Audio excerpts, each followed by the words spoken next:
3, if they get that meeting facilitated, I might step out because they wanted me to be on the phone with them. Okay. We ready to go? Okay, we're back. Thank you guys for moving on. So now we're up to Waterworks, Water Production, Terry Yarbrough, Gabe Chavez. Of the Chavezes, there's about, are you part of the Chavezes? Yeah. There's like 100 of you just on this quarter acre. And then Levi Beatty. So let's go, gentlemen. Well, Jackie went over our org chart, and I only had one addition to that, is we did have interviews last week for our PRV maintenance techs, and we did have an offer out, and he did accept as of this morning. Excellent. Nice.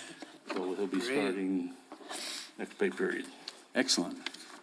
So going on to our first goal here is the water tank rehabilitation project, as Levi also spoke about earlier. This is phase 2. We're hoping to get continuing on. We had an initial plan of that, but due to changing circumstances, we're going to have to reevaluate. I know we do have Water Trust Board funding for that, and SMA is pushing forward on that. And as of any continuance of that, that's about all I have for that project right now. It is a long-term goal because it takes into consideration all 4 phases of that. So I'll answer any questions that I possibly can. So Terry. Yes, sir. Those tanks, you would just take down one at a time, right? The Upper Canyon Yeah, tanks, well, they would assume they would be taken out simultaneously. okay. Neither one of those tanks are in use. Oh, they're not in No, use sir. at all? No, Okay, sir. so we're not losing anything? No, Okay. no, the pump station was destroyed Right. in the piping. The pumps are still there and the VFD is still there, but and then when we refed it we're feeding it from the grindstone side right now. And we're in the process of evaluating all the fire flows and pressures. I know we have a little bit, kind of a high pressure zone down in there right at the second bridge, but Now, those tanks were in use. they were in use up. So have you evaluated that to make sure that's the best plan, to abandon those and not pump that water up there again? We did do a review of that, and then it's the safest plan. Okay. I agreed with the beforehand. Thought we needed to, when we were still considering feeding it from Alto, that we needed to put a different pump station in and a pressure tank, but I believe that we're going to be able to get away from even that. What were those 10,000 gallon tanks? I don't think they came up with a exact. They're not huge, I know. No, they're not very big. It was a hydropneumatic pressure tank that they were planning on using. So are they old, or is that something that can be used Talking about the ones up there, on Upper Canyon? the old ones? Yeah, the ones that you're talking about removing. Oh, one's a 150 and the other one's, 150,000? one of the bigger one's 150,000. And the smaller one, I want to say it's not even 85,000. I don't have those, I have the exact. Oh, they're not able to be measurements, reused or anything? No. Mayor and council, they're on that steep hill. I mean, we also don't like, Roll it down. No, I didn't know if you could relocate them, or are they going to be pieced and tore out? they'll have to be pieced and tore out. And we also don't currently have an easement to that property. So that's something I'm working with Sauter Miller on. I let them know they're gonna have to assist us on that to get Are those. you going to come down and get them? There's a road that goes up the side of that hill, but it's not much of a road. So that's what we're looking at. No, it's not much of, Why we own that house up there? Yes, sir, that is. we own a house up there? We I don't- own. owned. I think it was due to those That tanks. last house at the end of Upper Canyon. Oh, I never knew that. Yeah, I don't think, there was a controversy years ago. The one that burned, Village employee. did it the burn? very last one that burnt, yeah, the very last house in the end. Oh, I didn't know that we did. But, okay. I don't know the exact on that, but I know Okay. the rumor. So we'll have to demo those and haul Yes, them sir. out piece at a time, okay? Yeah, but we'll have to build that road first. Okay. Anything else on that? No. On to goal number 2, improving the efficiency of the water plant facilities. we're always continuing to work on this, and it's an ongoing goal of ours, and it's a major goal for me. I always want to make sure that we're treating this water as best we can. And we've done quite a good job of it here lately, and I felt that a project, because we've been spending a lot of time and effort working on bray valves, which are the influent and effluent and backwash modulating valves at both the plants. A lot of them are older. We're spending a lot of time replacing the servos, replacing the motors, and we felt that it would be a good idea to get in there and replace all those with newer ones and get them reprogrammed, and it would help us out a lot. Plus, a lot of them haven't had the butterfly valves below them replaced in quite a few years, and some of them leak by slowly, and it's just a project we'd like to see move forward and would help our overall efficiency. Okay. I did put just a guesstimate cost of about 60,000. I think something got messed up here. Sorry, I'm reading this. 65. 65. 65,000, yeah. And those range anywhere from about 2,800 to 3,600 apiece, and there's 18 of them. And that's something that, with the skill set that our crew has, we can get in there and replace all those in-house. The other part of this would be the walkways we'd like to see installed at the Grindstone Water Treatment Plant above the filters. Right now, it's extremely difficult to get up there and scrub those filters down on a daily, take care of the spray bars, and just for safety aspect, we'd like Just to have get a those- stair and a catwalk over. Yeah. And also, at Plant 3, we also had an issue there. During the upgrade, there was not a catwalk put in above filter 2 to access the blower unit. Right now, there's no physical way to access it if something happens to it. So, I'm not sure why they didn't address that, but we'd like to see that addressed. And I reached out to Sauter Miller, and they gave me a cost estimate of approximately $150,000 for engineering and construction of those 5 walkways. Is that pretty, I mean, that's safety, right? Correct. I'll make a comment. I was out there with Terry and Gabriel and also Randy on his last day of employment. And I looked at that situation, they showed it to me, and it definitely needs to be addressed because it is a safety issue. Yeah.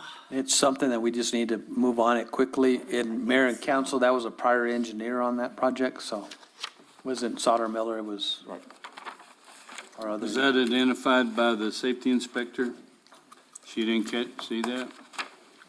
They visited that site, and I wasn't aware of any other ones, so. Okay. But- Yeah, but that sounds like a priority too. Yeah, it does. That's a good one. I don't have anything else on that. If you have any other questions? Nope. Did I miss that one? Goal number 3, protect and enhance the source water protection and quality. Over the years, we've been working with David Torres and NMED on the source water protection plan. It was on hold due to staffing issues before the fires and floods. And during the fires and floods, they put that on hold. They did recently, right after this last flood, get some LiDAR done. And they are currently reviewing that. And as soon as they get the data back from all that, they're going to reach out to me and we will move forward on continuing that and hopefully get that tied up this year. So, what is does that just have to do with the watershed? It has to do with the watershed and the wellheads and the intake structure. Well, we need to get New Mexico Environmental Department with DHSM because they have LiDAR on all that right now. Yeah, that's what they using got that. with them, and then they did some independent, and they're reviewing all of it. And what would they look at? Is protection It's mechanism? because of the runoffs and everything, because all the damage done from both the fires and the floods, so it changes the whole you know, the recharge of everything, so. Oh, the recharge Yeah. portion. Okay, yeah. David Torres, is he the new Joe Savage and, No, he is the surface water Quality protection Bureau. guy. He is, is that what John He's- Pajacqua did? no, John was So who did he replace? Is this a new guy? Or has he been no, brought he's up? been here. David Torres has been here for a Okay. while. The new John Pajacka is, what's her name? Rocio Gavilan, Oh, okay. yeah. I And know her. Okay, so they've replaced, they've all and yeah, retired, moved and we on? don't have a local surface water guy, no new John Pajacka really yet, no local anyway. Okay. Any other questions on that? Number 4, the Alto Dam Alternative Analysis Evaluation and Design Project. I've been working along with Randy and AECom. I about have that task order 1 for that completed. I have one more edit to do and hopefully be bringing it to council at the next meeting. The cost on that at $343,690, including SGRT. We do have Water Trust Board funding on that. Is that in this new batch of 11? Yes, come February. Okay. Have we already got approval, or we just been whispered approvals? On which one, Mayor? The 343,690 on this money for priority number 4 on, with AECom on Alto Dam? That one, Mayor and Council, that one there has been already approved. We're just waiting on, we're waiting on the funding also to get finalized. We did all the financial part of the finance story to the council, Mm-hmm. and we're just waiting on that. Okay, so you have some more coming. Okay, good.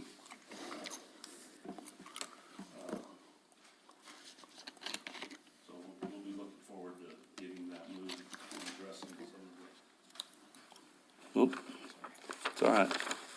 To get some of that, get that poor rating on the Alto Dam addressed. That's about all I have on that. Is there still a water line in that dam? Or did we get that removed some years back? There's a water line underneath. There's Underneath? the intake runs through the middle of the earth and down. That's the one that we were talking And about then- moving. And then the waste line from Plant 3 also runs down the overflow. The what? The spillway. Okay, They're talking about replacing that spillway anyway. okay. And that's all I have on that one. Any other questions? No, sir. And the last one, dam and reservoir improvements for Grindstone and Alto Lake dams. This is just a continuing goal for us. We're always looking and addressing and dealing with issues that pop up on the dams, woody debris and anything else. And I did just recently receive the last year's reports, and we'll be going over those and addressing all of those as best we can. From the Dam Safety Bureau? Yes, sir. So we did all that work on those drainages where the guys went, the divers went in there and Yeah, got all right. that cleaned out. Right. And so we still have additional work to do in there? We have a little bit of woody debris, but nothing on the dam structure. He has some issues with the top of the handrail across the top of the dam, the pitting on the concrete a little bit, but that's something we'll have to talk to engineers about, look at that. Right now, I didn't see, like I said, I haven't totally, it's only 32 pages long on the Alto, and more than that on Grindstone, but there's not very many issues at that Grindstone. What's the depth there at the dam at Grindstone? The overall depth, Just right there at the dam of water that we have in there now? we're 21 feet from spillway, Okay. You're 21 feet from spillway. How much do we have to the bottom? 110, Oh, it's that deep? 110, because it's Were you 138 asking feet for the total. diving? Yeah, what I was asking. There's a rumor going around that we're gonna try to get the dam plunge? diving. Yeah, dam diving. Yeah, and it's put on by ESPN and all of that where they go up and do that. And so I'm hearing some of this railing and all this stuff and I'm thinking, I don't know if this is going to work. But it's plenty deep. James Head might have an issue with that. Yeah, I know. So we might need to talk to these people before we really go too Yes, deep in that. Absolutely. But it was pretty cool watching these folks do what they Yeah. do. Yeah, that, like I said, it could be a polar plunge. Terry. It's a little cool. Yeah, yeah. Well, they were talking about doing it in the summer, you know. Yes, sir? Terry, Yes, ma'am. you know, when Xterra was here and we had the race, was there a lot of turbidity in the lake? Just a normal? That time? Yeah, I didn't see a lot. Well, we were higher than we normally are. Like right now, we're about two NTU in that. And I think it was about 8 NTU during that time. oh, okay, But we've had a lot of fresh water here lately, yeah, quite a bit. Excellent. yeah, But it is bringing up our pH. All that concrete, uh-oh. touching the concrete, it leaches out and makes the pH go up. We were about 7.8 then, we're about 8.3 now. So do you have to put chemicals in to? No, we're actually, the polymers, the polyaluminum chloride and the Little bond. polydadmac that we use right now are good through that range. As long as we don't get up closer to 9, we're good with the chemicals that we use at this time. Okay. Thank you for all you do, both of you, Absolutely. all three of Okay. you. Our pleasure, we appreciate it. All right, well, thank you, guys. Thank you. Great presentation, Mr. Chavez. Yes. You bet. Okay, Mr. Number 1 and the number 2 business, regional wastewater. Mr. Isaac Garcia and David here. You got an Dave is in award. Las Cruces right now. Oh, is he? Yeah, we're supposed to actually be at a short school this week. So he's over there waiting for me to get over there, but I won't be there till tomorrow. And Mayor and Council, Isaac will be receiving an award, and I'll let him just, right. Lifetime Achievement Award, is It'd that be what it is? nice if we'd have known about that last night. We could have mentioned it at Yeah. the State of the Village. So what are you getting? The Lifetime Achievement Award, being Excellent. in the field over 25 years and being part of the New Mexico Water and Wastewater Association. That's great. Good for you. Yes, Yeah, thank you. Congratulations. good job, Isaac. I guess it's a reason to celebrate. All right, I'll try to keep this short and simple, like I always try to do, because most of these goals that I have are ongoing. So we went over the organizational chart earlier with Jackie. We are losing an individual in 2 weeks. One gentleman that we actually just hired, his name is Logan Carr. He decided he wants to go back to being a captain of a boat, so he's going to Alabama. He was a really cool guy, hard worker, but this is not for him. He didn't realize that there wasn't any boats in wastewater. Told him we could pull one in the equalization, but he could just go round and round. So our main tactical plan is to maintain affluent quality, and this is what I always tell people. We maintain affluent quality 365 days a year, 24/7. We can't pick and choose when we want to meet permit. We try to meet permit all the time. So we have had a small excursion with our total phosphorus. I always try to say that I try to do things to the best of my abilities out there, but occasionally you are gonna have something that doesn't come in. And something did get into the sewer system, and it's total phosphorus. And phosphorus, if you guys don't know, is soaps, products like that, which are regulated in the United States, but are not regulated in other countries like in Mexico. So when we do have tourists, sometimes they can bring their own soaps that do get into the system. And we've already corrected that problem, so I do not have to have any kind of corrective action. My corrective action was to pass, so if I wasn't gonna pass, I was gonna actually start taking samples from different locations in the sewers to try to pinpoint where we were getting high amounts of phosphorus. But we passed, so I'm happy to say that. Any question? Oh, we are on our third year of our new permit. We will be renewing in 2027. I'll be here for one more permit cycle, renewal, and then the following year, that's it. and then whoever takes over can Then you get a new, deal with it. unless he gets a new Harley. Good luck. So you're retiring in 2028? 2028, I'll make my 30 years and that's it. It's been a long time, but it's been a good time. I like my job, you know, and you know, I am an environmentalist first and foremost. I like to see water, even though downstream users might say that we're not the best people in the world, we do try to put out the best quality effluent that we possibly can. Even 27 years ago, even though the plant was undersized back then, but we still tried to our best of ability to always put out the best quality effluent that we possibly could. 24/7, 365 days a year. Any questions on that first one? So our second one started with John Cornelius back when he was still, and this is our solar project that's been ongoing all this time, but they have broken ground. They have already installed all the solar panels on most of our buildings out there, which is a pretty cool sight to see. They are starting to do our ground mount systems. They are finding out that we are a mountain community, so there is a lot of rock, so they are having trouble doing those ground mounts, and they're Just kind found of, that out. you know, you would have thought they knew. I mean, they are doing it, but they've had to bring bigger equipment, and, but they are getting it done. So Isaac, I'm late to the Yes, sir. dance.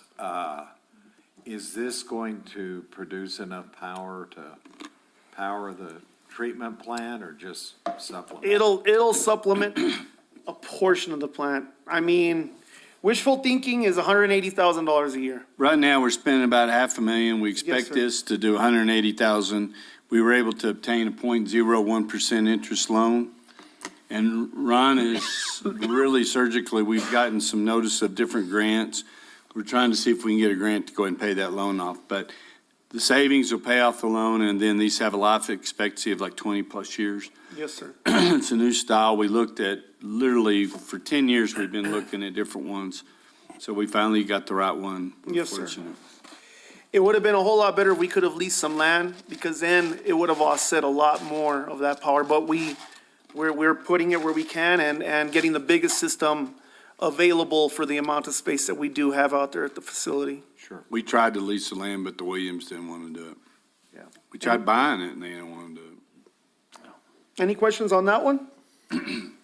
Okay, so my third one is, been going on since 2024. The initial floods was to get our new quarter-inch course bar screen that was damaged.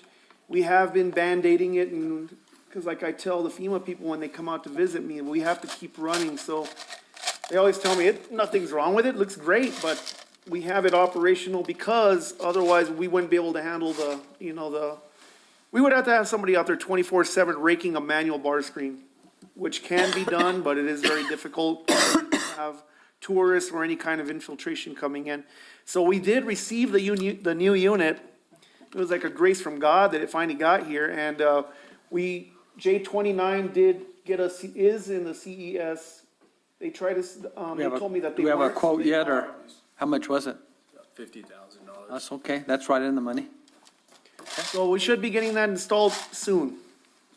So that, and once we install the new one, we are gonna send the old one to get rehabilitated so that we can have it on the shelf in case any kind of flooding occurs during the summertime or the monsoon Thank you season. to Alan at the Self-Insurance Fund for coming out here and fighting on our behalf. Yes, sir. And Mayor and Council, you know, Isaac did make a comment at our last meeting about if they're here that day, we're probably gonna have a storm.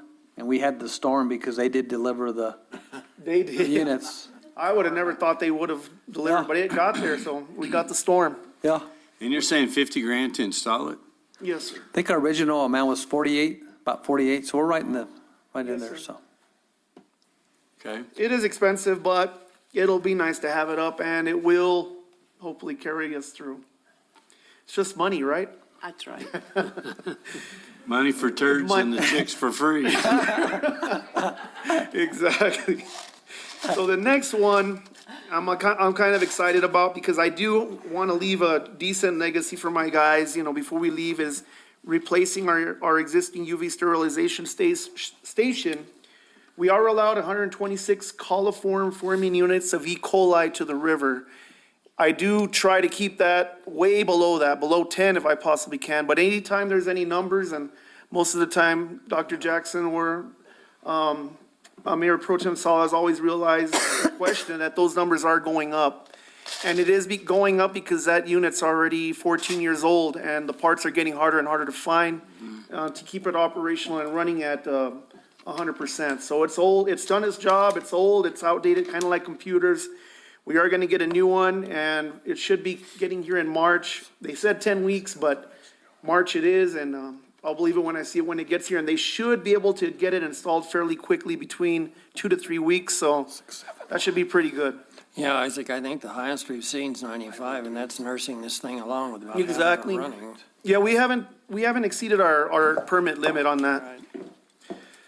Okay, any questions on that? My final goal is to, like I said, leave a good legacy, so it is to equip and put on the last train of our system to give us an extra 1 million gallons of treatment. And the reason why we are gonna do that is I know it seems like without the track here, that tourism is kind of dropping off, but once we do get a new track, if we get a new track, and once the snow comes, tourists will still come to this town, and this extra million of treatment will be able to handle that, as well as to take pieces of equipment down or parts of the facility down to do maintenance on them, because normally we're strapped to 1 week before the weekend gets here, because we never know what type of tourists are gonna come into town. So we always try to get things done within a week. And if we do get this 1 million gallons of expansion, we should be able to take things down for a little bit, not, I'm not gonna say months at a time, but we'll be able to get in there, actually clean things out, do 100% maintenance on things that we've kind of been neglecting, such as checking that bolts aren't deteriorated, or, things like that are submerged all the time and under septic conditions. So that's my last goal that I have, and we are gonna hopefully be starting this goal as soon as we get the UV replaced and the course bar screen installed, and that should be within the next few months. So I'm pretty excited to see that going into play. Any questions on anything? On priority 5, you looking at SMA? Yes, sir. Um, We already have the infrastructure there. All it's gonna be is equipping it with piping, filters, and blowers, and it'll take them about 1 week. Say it. So I'm happy to see that. Hopefully that will happen. and Is we it will gonna get be that done. Ovivo? Do we have to go through Ovivo? We're gonna go, Hopefully, on any of well, that? the blowers are through Arizin, and Yes. I don't know about those diffusers though, but hopefully we don't. I'd really like to stay away, I mean, it's just, look at what we're having to do, so. Well, their business isn't as big as it was No. 15 years ago. 15 years ago. No. So, Succession planning. David Denny, who should be here, he's gonna do a great job once I leave, as long as he stays longer. I'm 49, he's 59, so he has a few more years in him after I'm done, so we'll see I how that goes. appreciate that, Isaac. Yeah, I mean, I was worried personally until you said that. Now we all suddenly feel old, but no, I can't believe all these years have gone by this long, 27 years, so it's been a long time, but, like I always say, this plant has to keep running no matter what, so the guys at the plant do a great job of keeping it running, and I think we will be okay, until you have to call me back Yeah, that's what they're all saying. for big money. Yeah, that's what they all say. Now, Hardy's high. Isaac, the consultant. There you go, yeah. Nah, we'll see how it goes. I'm gonna try to keep things in line as much as I can until that day comes. And then, like I said, hopefully with this expansion and all this new equipment, there's always gonna be more equipment that needs to be purchased, but, that's why we have a budget, and that's what we have, why we bring it to you guys every year and give you the reasons for it, and try to keep things running and tackle problems as they arise, and not procrastinating. Thank you. Thank you. Thanks a lot, Isaac, and congratulations for your award. Oh, thank you very much, appreciate it. Thank you, Isaac. And on your impending retirement in 3 years or whatever. Public safety, the head police.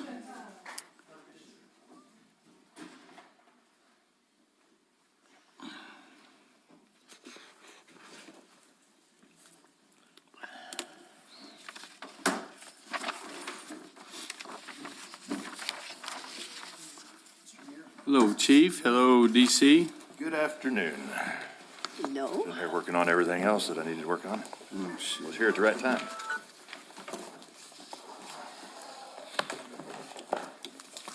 Let's see.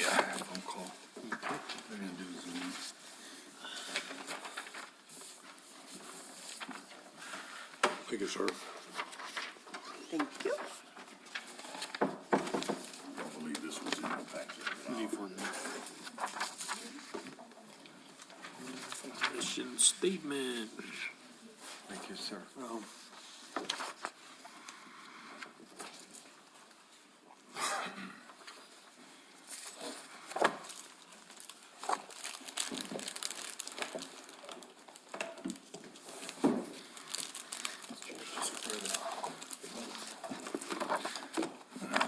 All right, so I just handed out, so I don't believe that was included in the packet, but this is mission statement for the Ruidoso Police Department.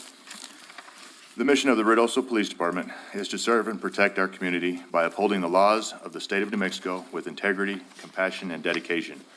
We safeguard the rights, freedoms, and property of all who live in, work in, and visit the village of Ruidoso through proactive community partnerships, professional service, and transparent accountability. Our commitment to excellence, fairness, and mutual respect guides every interaction as we work to ensure a safe and peaceful community for all. Very good.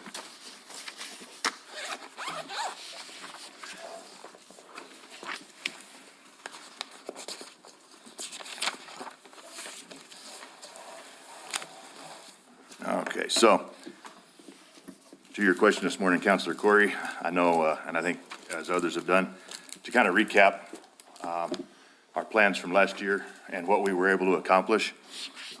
Thanks to Mayor and Council with the software purchases and some of the things that you had approved. We have hired 7 officers since March of 2025. Nice. 4 of them were certified, 3 non-certified.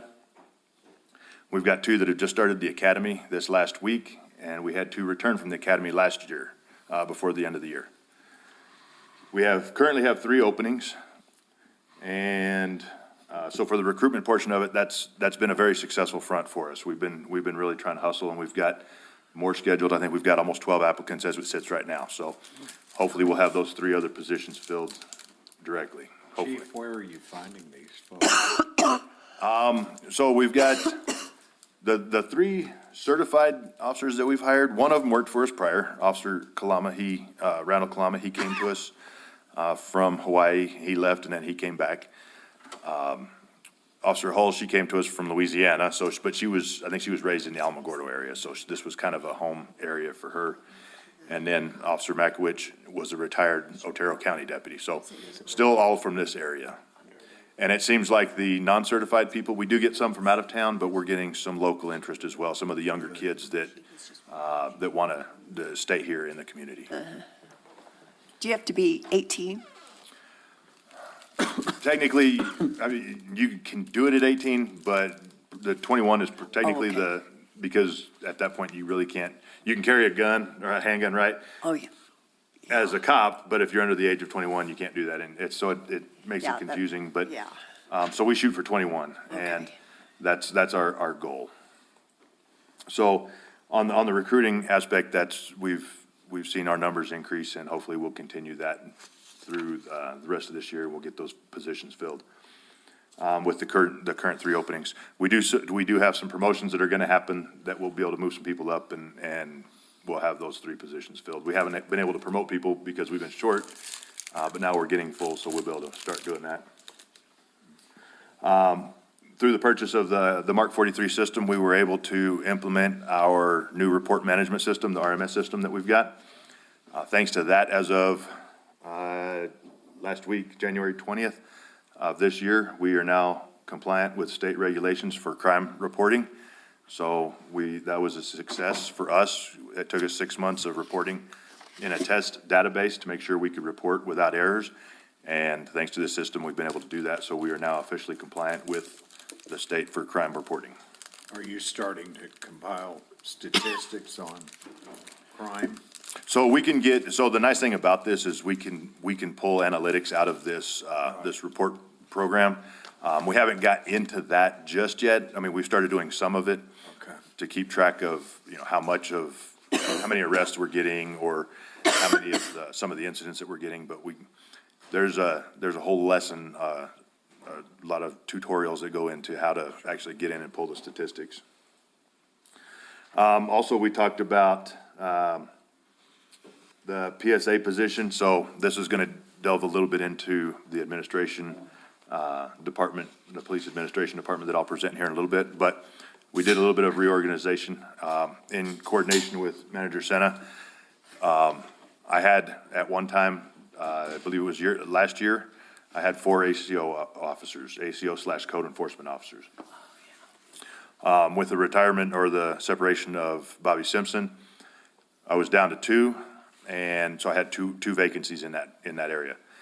I decided, in the interest of trying to fill those and being shorthanded in patrol, I took one of those positions to roll back into my patrol division to add an officer into that. That left me 3 ACO/code enforcement. Now, because code enforcement is a hot topic for everybody, right? You guys hear a lot of complaints on that. The mayor, manager, everybody gets complaints on those. And in Alex's department, I know he's strapped for manpower, and there's a lot of things that don't happen because the code enforcement arm of it, the enforcement portion of it, which was our guys, are technically doing 3 jobs. They're doing code enforcement, animal control, and they're helping out the cops when they need them on other things. So you're not getting a full dedication to the code enforcement arm of that department.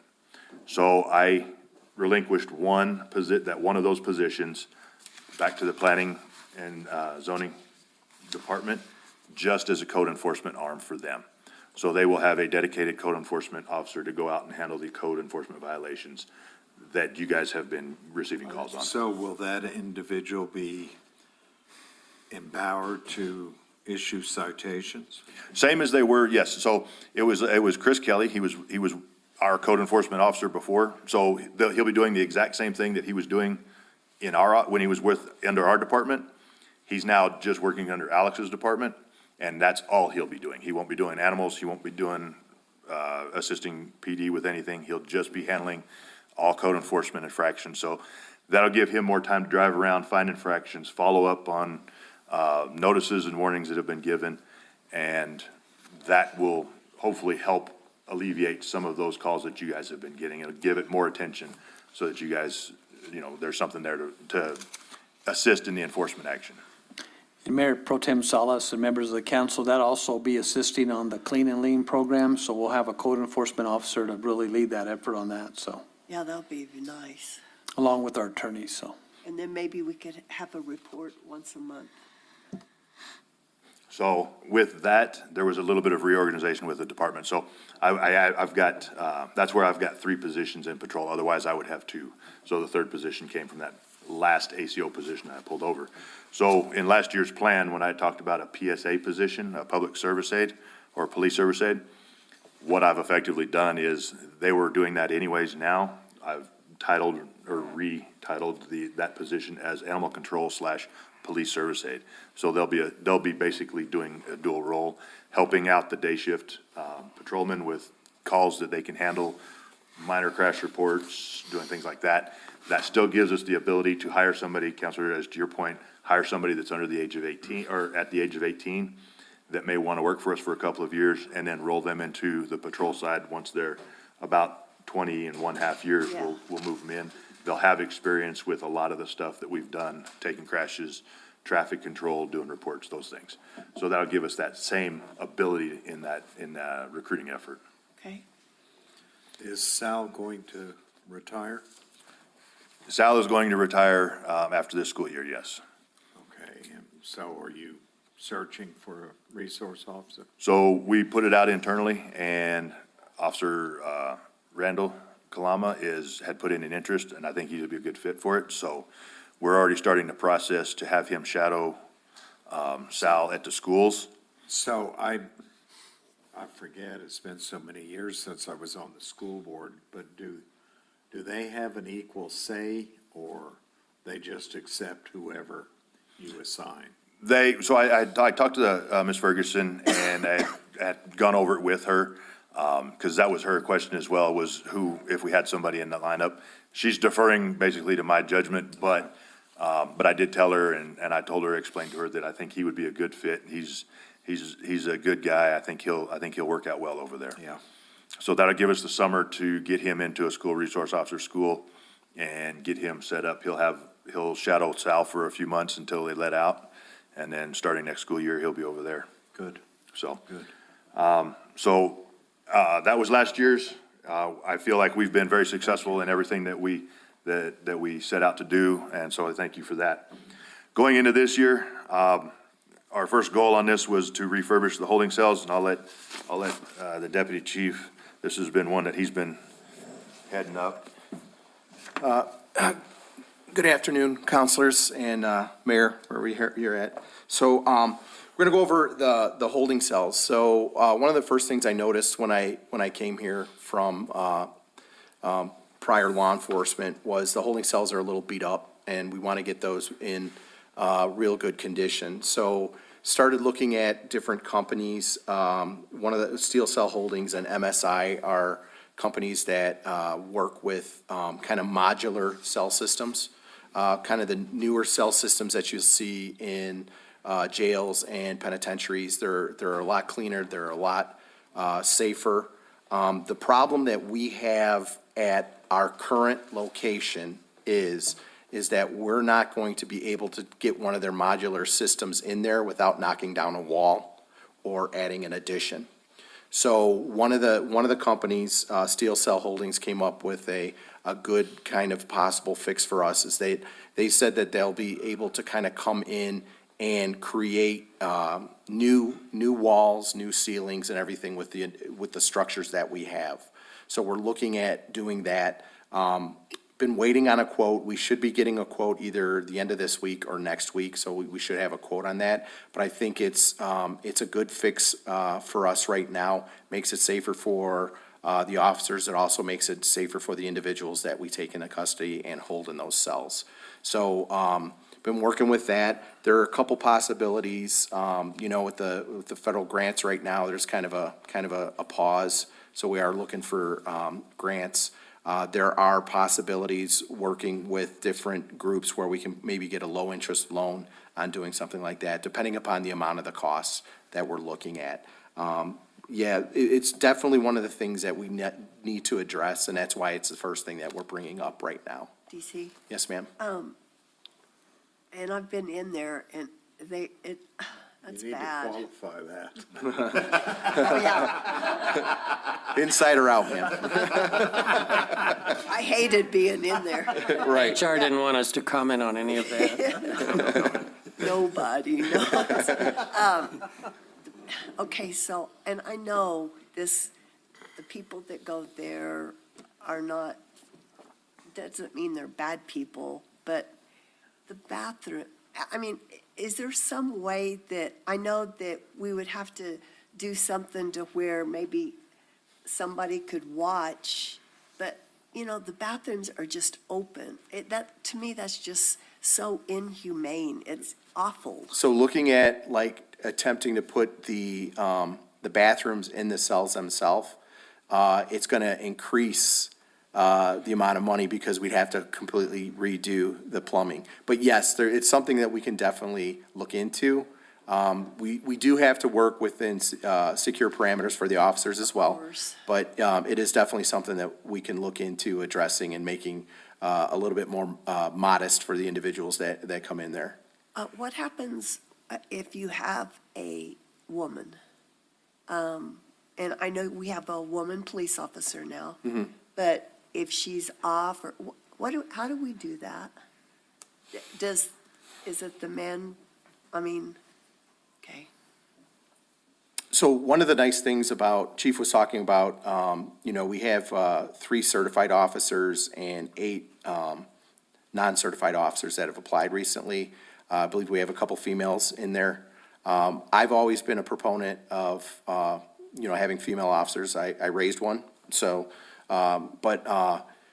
hopefully, we can get another female officer and have one on each one of the watches moving forward. However, like all law enforcement, everybody's having a hard time finding good candidates, and there's so many, kind of hurdles that, police officers have to kind of go through in order to qualify to become a police officer.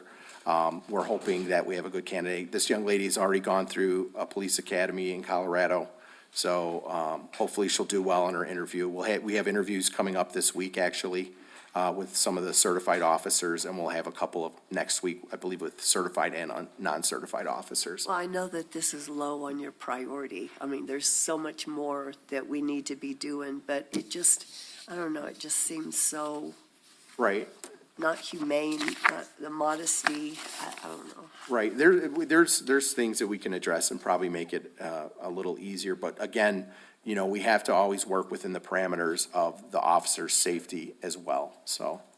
How long is a suspect typically detained? Matter of an hour or two, depending upon the Oh, is that charges. all? Yeah, and then they're taken over to the Lincoln County Detention Center. So, yeah, it's not a prolonged period of time. It always depends on the investigation. There's certain investigations that can take a lot longer. A lot of the incidents that I've seen here in Ruidoso, it's only an hour or two usually that people are in there, so. Once you arrest somebody, I couldn't go get Tom if he's at the police station. I have to wait and go to the detention center, right? So yes, yeah, so that's where, if you're gonna bail them out, yes. Bye-bye. Is there more to this story? I know there's a need to know, but. You've got a lot of details. Okay, thank you. You're welcome. So ideally, yeah, we would only hold them a couple of hours. I mean, we're better staffed now, so we're able to transport a lot more frequently, and that's been helping us, because the problem we've had in the past is that we'll arrest somebody, they'll be in there for 6-8 hours, and at the same time they're in there, the officers are back out on the street, and because they have to answer calls. And then, you know, we've had individuals who have tried to harm themselves while they're in there. Yep. And we've had to run back and deal with that. We've had individuals that obviously we can't be there right away, and to your point, Counselor, there is no restroom in the cell. So we have to go back after there's been, do a cleanup duty, or at least have them assist us with that, so. But that's a whole nother issue. I mean, we'd have to revamp there is no plumbing on that side. Okay. I mean, I don't know if you remember, if you guys haven't seen it. We've got water in there, but it goes to a sump pump that goes up overhead and runs all the way over to the drain, so. I mean, it is, right now, it's not the best environment, and I think if we can tackle that as an initial for not only prisoner safety, but officer safety too, so. Exactly. So we're waiting on that. Our next goal on here was to move in, go ahead and try and purchase 3 more patrol vehicles. I'm sure I've heard the mayor and comment quite a few times on our Dodge Durangos that are, I think the Dodge Durangos have been a flop, to be honest with you. We've had more issues with those vehicles since we started purchasing them, to include starting to replace fuel pumps within 1,000 miles of taking them off the lot. And our predicament with that specifically is that we don't live anywhere near, I mean, we had Sierra Blanca Motors at one point in time. We were using them, and then we quit using them because we weren't able to do anything with it. They couldn't get the parts. We would take them back to the dealerships where we bought them, but that's a 3-hour drive. So it's hard to take people out the streets. It's hard to keep people in vehicles. I've got one right now that's got 40,000 miles on it that's getting a new radiator and engine mounts. Wow. And so, to say that the Dodge Durangos were a bust is kind of an understatement in my opinion. So, not only that, we are trying to cycle out some of our old units, and we're looking at going back to the Ford Explorers, which, you can ask anybody in the state, everybody's got their own opinion about what vehicles work best. From my experience, I've never had a problem with the Fords. They get around well, and we've had far less mechanical issues with those than we have the Durangos. Chief, you indicate 3 vehicles. Yes. Is it 4 now after Saturday? So I know Manager Senna's working on that. AJ at the Municipal League has already got us a vehicle on the way to replace that one, I think, on our insurance. So that'll be an additional, hopefully, to the fleet that was a 2019 that went swimming. So Maybe we need a land and sea vehicle. I've got a Hummer in there that we can probably do that with. So it's, so yes, that was an older vehicle, and I say older, 2019 doesn't sound that old, but you gotta remember, these cars drive quite a few miles. And cop cars historically are the most abused vehicles there are. And not necessarily because of the way we drive, but it is the nature of what we do, so. And I'm waiting, so dollar amounts, I can tell you right now, on state contract, those Ford Explorers are about 49,000 in that area. And due to increasing equipment costs, it's gonna be almost that much for the upfit on it as well. Oh, my I God. think we paid, so the way this worked, I think we paid, it was somewhere, I wanna estimate around 25,000 per vehicle when we upfit last time, the last Durangos that we bought. That was all the lights, sirens, radios, everything we needed, striping. We've also transitioned to the new body cameras, correct? I mean, you guys have seen the new body cameras our officers have. That was one of the things that we were able to push through. With that, they don't work with our current in-car system. And our current in-car system doesn't update because I could never get them to call me back, which was the reason why we went with the Axon body cameras. Their in-car cameras are about $15,000 a piece also. So adding that in there, it is gonna be close to about 45,000 per upfit on each vehicle. Wow. So they're not cheap, and unfortunately, that's I mean, cars are always going up. When I got Christie's list of our inventory of vehicles, and I'm looking at some of the Explorers that we had bought in the past, and they're close to 30,000, 33,000. You know, we're already about 16,000 above that, and they're getting more expensive every day. So, but that's something that, we're paying a lot out in maintenance right now because these vehicles are constantly going down. And we're kind of at a point now where I think I've got 4 vehicles out. Now, one of those is due to a crash. An officer did hit an elk and took off a mirror. But, there was that was the extent of the damage. I think it was relatively minor, all things considered, but that's a vehicle that's out of commission until it's fixed. And then the others, another kind of side story about the Durangos is they didn't put forethought into where they put the battery. It's actually underneath the passenger seat. So in a police vehicle, that doesn't work because they actually have to take the cage out or loosen it so they can take the seat out so they can then get to the battery. And it costs us a pretty penny every time we have to replace a battery in one of those. Oh, my gosh. So how do you really feel about dog products? If they were caught in any of the fires or floods, it wouldn't have hurt my feelings terribly. I'm just saying.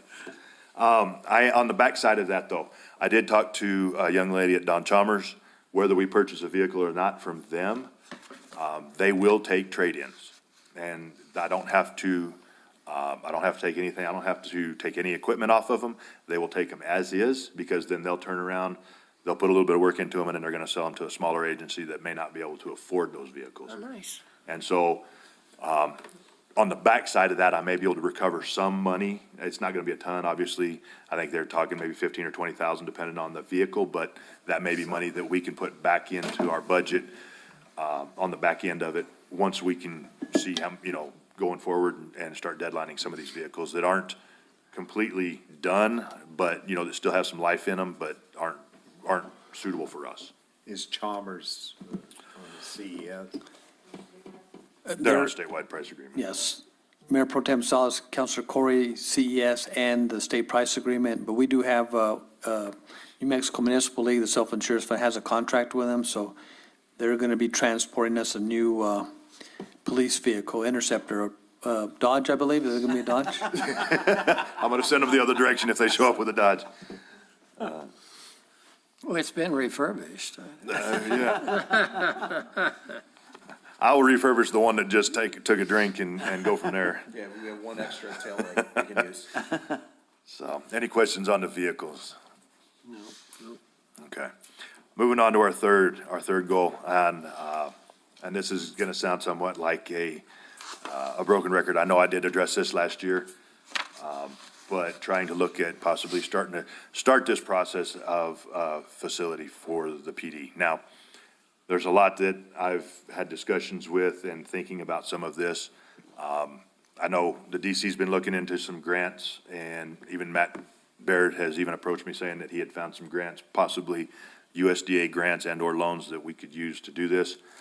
Our building is over 50 years old, and it's, I sent Manager Sena and the mayor some pictures. Our patrol room is flooding through the wall.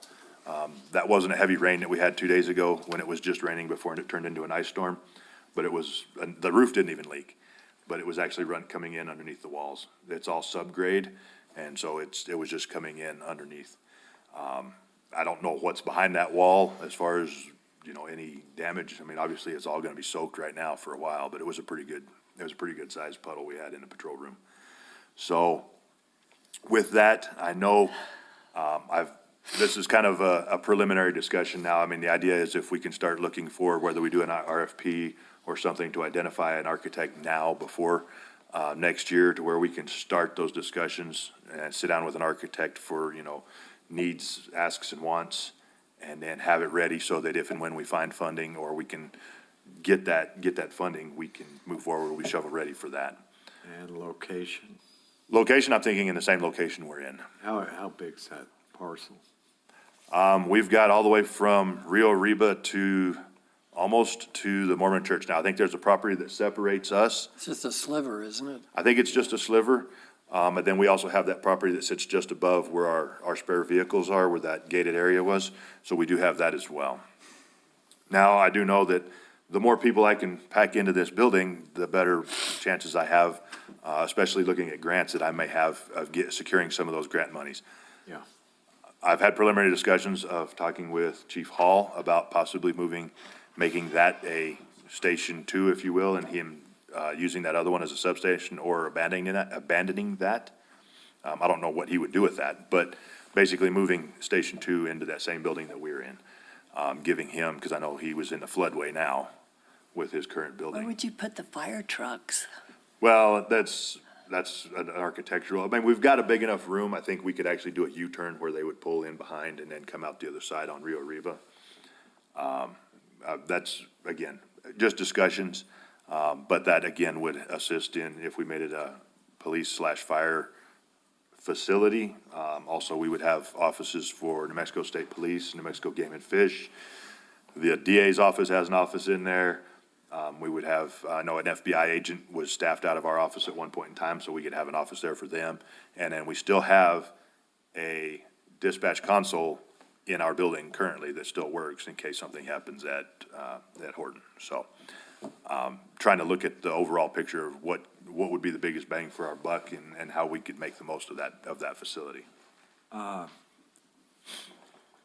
You've got an evidence room in there as well? Evidence room, records, so we've got, and then, of course, our holding cells in our Sally Port, the Sally Port being the area where we pull in and offload our prisoners and then take them into the building. So, as I understand it, if I were to go to the PD at midnight tonight, is there no one there physically? If there's not an officer in the building, there is nobody there. Okay. But, so we've got it set up, if you walk in the foyer, there's a phone that's right there. You pick up the phone and it rings directly into dispatch. Okay. And so that way, they can get you, you tell them what you need, whether it's you need to talk to an officer, report something, then they'll have dispatch an officer over to you, even if they're in the building, because they may not even see you. Our security cameras are considerably outdated. Our controlled access, in the power outages, we lost controlled access on the patrol side, so our doors just are free open right now. They don't even lock. I've had Mountain Alarm over to look at them today to see if we can fix that, but they're still having troubles figuring that out. So our camera systems don't record adequately. They do, but it only keeps about 7 days worth of recording. That's something that we need to upgrade, but I'm just gonna upgrade in areas that are very critical, like the booking area or areas where we keep prisoners for right now. Can I say something? So with my experience with other law enforcement agencies, there's not a lot of comforts for the officers. We don't have lockers, we don't have showers. The officers have to basically carry their equipment back and forth. Modern police, buildings have lockers, have the ability to take a shower after your shift. And that's something that a 50-year-old bank just does not have. No. Okay?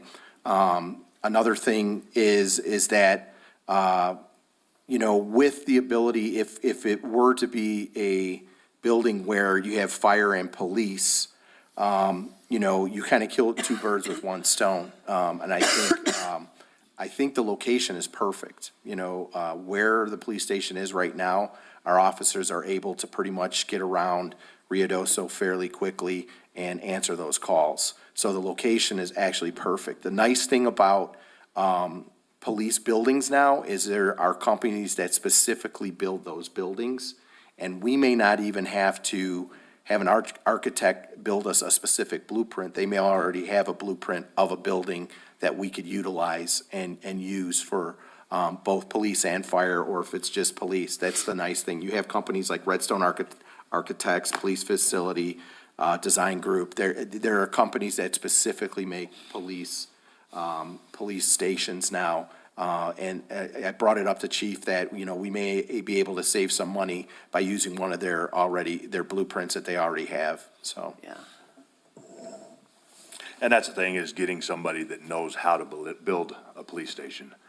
We kind of ran into a fiasco with the holding cells that we put down into Horton because they're not suitable for prisoners, and so we had to abandon that. Now, I plan on utilizing that space still. I'm gonna put a desk in there and make that as a substation, if you will. If officers are on that end of town, they can dock their cameras, they can do a report if they need to, but, or, even just get in out of the weather, take a break for a minute, but we won't be able to use them for holding So facilities. what happens when they bring the prisoner over from Carrizozo? What did they do with them? So municipal court is not seeing prisoners in person. They're doing all video arraignments. So if there's anything that the judge has, they don't bring them up. They don't even use those cells in the back, which is where we were gonna take over and use them. But when I walked through there, it's an 8-foot ceiling. It's got exposed lighting fixtures and all of the other stuff that somebody could just easily rip off the wall and start getting into and making a mess, hurt themselves, hurt somebody else. So we kind of had to abandon that. Now, we'll still use it. Like I said, I've got to put a little bit into it to make it where we can use it, but it's not terrible. So that's why looking for an architect that knows how to build these facilities is pretty important, so that we don't end up going down the road of things that we can't use. But this is really just to start the process or the discussions on how we can secure an architect and what we can do to start looking at this, in the coming years to have it ready for funding. Any questions further on that one? No. Perfect. My fourth goal for this is leadership development. I know it was one that the mayor stated earlier, and it's been a big one. No matter where you're at, succession planning. It's been, during my time here, I've basically changed the way we look at our structure. And I say that in that, yes, on paper, in the village, we have quote unquote supervisors, but they're not supervisors within the department. They're now leaders. That's the way I refer to them as, because if you're in those positions, that's what you should be doing, is you should be leading. And with that, they're starting to gear all of their trainings around what is it that they need for their position and the position above them. So if you're a corporal, that's your first, if you're an officer, we're gonna start looking at, you're gonna get some exposure to some of the leadership stuff, just going to some of the schools, just by the nature of what we do. Once you promote to corporal, you're gonna start getting first-line supervisor schools. You're gonna start getting those schools to prepare you for what you're doing and what you should be promoting to next. You don't promote once without looking to promote again and keep moving up. So start preparing them for the position ahead of them, so that when that opportunity comes, they're available, or not available, they're ready for that, and they know what it is that's expected of them. And then same thing with the sergeants. Once the sergeants get there, I want to start sending them, they should already have those first-line supervisor classes. Then we'll start sending to mid-management. One of the things I'm looking for in this year is I want to try and start starting with the sergeants, sending them to, not only will they go to like FBI LEDA schools, which are week-long classes in mid-management, and which is above them. They'll have the first-line supervisors also, but start looking at other conferences like Echelon Front that do nothing but it's a 3-day camp for leadership. where they really get into the leadership details. If anybody has read Extreme Ownership, if you haven't read it, it's a really good book. But it basically teaches those principles of a leader and how you lead and what it is to be a successful leader. Do you have a hard time getting people to want to move up? They get, oh, I like my job, I don't want to have to deal with somebody under me, or I don't want to deal with the mayor and the council, or do you, I don't think there's a whole lot, it's not for everybody, right? I mean, some people, there are people that are just workers, and Sure. there's nothing wrong with that. But we don't have a hard time finding Okay. people, but it's finding the people that want to do it for the right reason. Yeah. It's not finding somebody that wants it just for the title. They don't want it just for the pay increase. They don't want it because they want to stand over somebody. Yeah. It's doing it because you want to be in the right position to affect change or be a leader within your organization. So, and that's what some of these schools that we're looking at would be gearing them towards. So starting with this, in the sergeants, like I say, sending them to these leadership camps, where they're really going to be immersed in this, where you really learn the principles of leadership. And then moving on to the lieutenants, start looking at either the law enforcement executive program, like the one I took was 10 months, School of Staff and Command, which is a 10-month or a 10-week course, or National Academy, like Counselor Hooker had been to.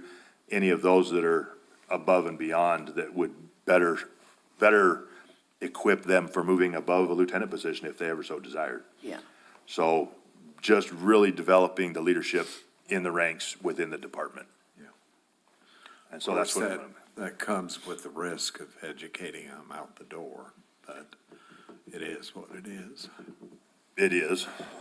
So, I honestly think that, development within the department itself, will keep a lot of individuals with us. It's one of the things that we can provide, our officers, if we're affording them proper training and the right training, and they see that we're vested in them, I think that goes a long way with us retaining them as officers. And Chief is exactly right. We start building their leadership when they're patrol officers. There's certain courses out there that do just that, finding the leader in you, finding the leader in the patrolman, and developing that. Coming from the Chicago Police Department, I know you guys have heard this, plenty of times coming from me. However, one of the big things in the Chicago Police Department is that they push that you train your replacement. That whenever you go to a promotional training, the big thing that they push is make decisions and train your replacement. It's a constant moving up the chain and learning different positions. And us building leaders within our department will keep them in our department. And then one day we'll sit in these chairs and lead the department itself. So I think it's a very good thing to do. We're gearing our promotional exams to be specific for Ruidoso. Recently, I went over and created 230 questions based on, our ordinances, Ruidoso's policies and procedures that Chief's been working on. And then when they come and take the written portion of the test, it'll be 100 questions, and we'll rotate those questions when we do that. And we're going to do that for each level within the department. And I think you're going to see a strong leadership capability within the Ruidoso Police Department, because we're starting at the first step and moving them through that process. And like Chief has, stated, he's building them up at each level. And I think it's a great thing for the Ruidoso Police Department. It's one of those things that we can offer that a lot of agencies don't, so. And arguably, you're building a culture. Correct, Counselor. That's, I'm trying to get buy-in with everybody at every level. And not everybody wants to be a leader. Like I said, there's a lot of great workers out there, but those that want to be a leader, and if we can show them that we want them and we value them and they can contribute back and teach those below them, start mentoring those below them, and that'll just continue the culture. And Mayor Pro Tem Salas and council, just talking about the, any type of classes that we send or any type of training for certification, depending, like we do the CDLs, they have to sign a contract. So we do a contract if we're going to send them to these courses, they'll sign a contract, they'll be committed to that. or, you know, if we pay the complete tuition or whatever we're doing, if they leave between, say, 2 years, they'll have to pay back that contract.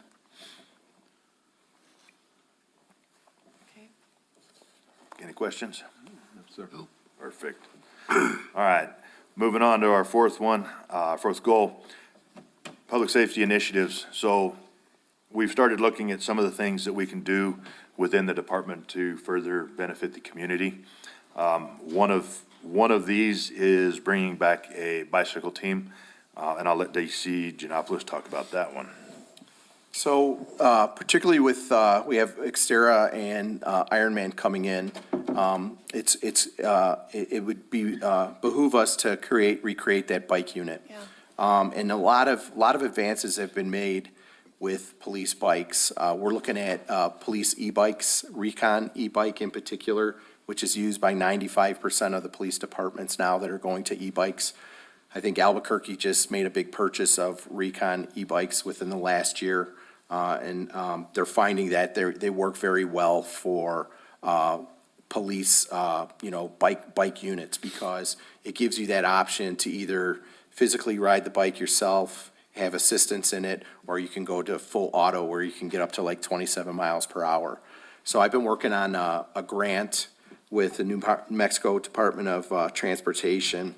They don't have funding right now. I have the grant ready to go when they do get funding, and I've talked to Carmelita Chavez over there, and she said she's gonna reach out when they do get their funding back. So we're really looking into wanting to create this.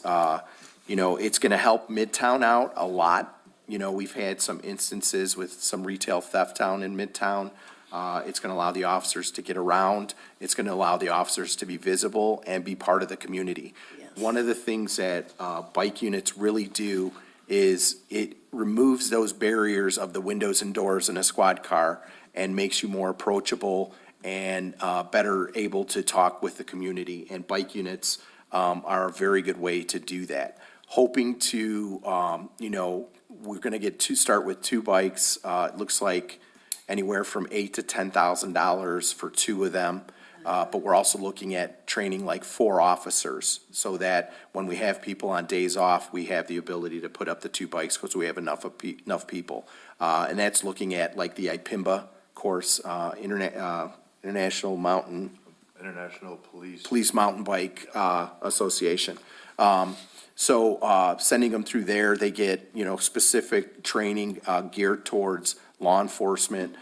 They're able to do it for other entities too. So a fire or, if an ambulance crew wanted to learn, they do training for that. But we're looking at specifically for police. With Xterra and,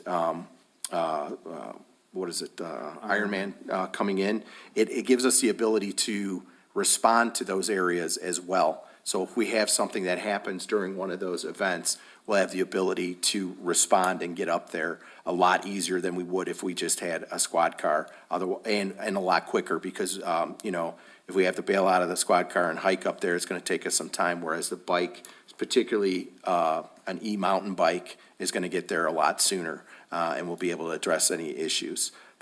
My hope is that eventually we'll get to 4 of them, 4 bikes, but I think starting with 2, I think immediately the community, the village will definitely see an advantage of having those in our community, so. Yeah, I like that. Would that be trying to transition possibly 4 existing officers or recruiting for additional? Training the officers that we do have right now, getting them trained up in there. The bikes that we're looking at, they have panniers, this stuff on the side, the bags on the side. We can put medical equipment in there. They can have citations. They can enforce traffic down in Midtown. Help with the pedestrian traffic as well. They're very nice bikes. Another nice thing that these bikes have is that you can upgrade kind of the lighting on there. So if you have any type of situation, a crime scene or something like that, you get full illumination. If we have like power outages, these bikes put out a very high beam of light so that, we can address that and get into the dark places and address anything that's going on over there, so. Is it against the law to jaywalk? I don't know if it is anymore. I think it's, even at that, there's so many places where you don't have crosswalks. I know.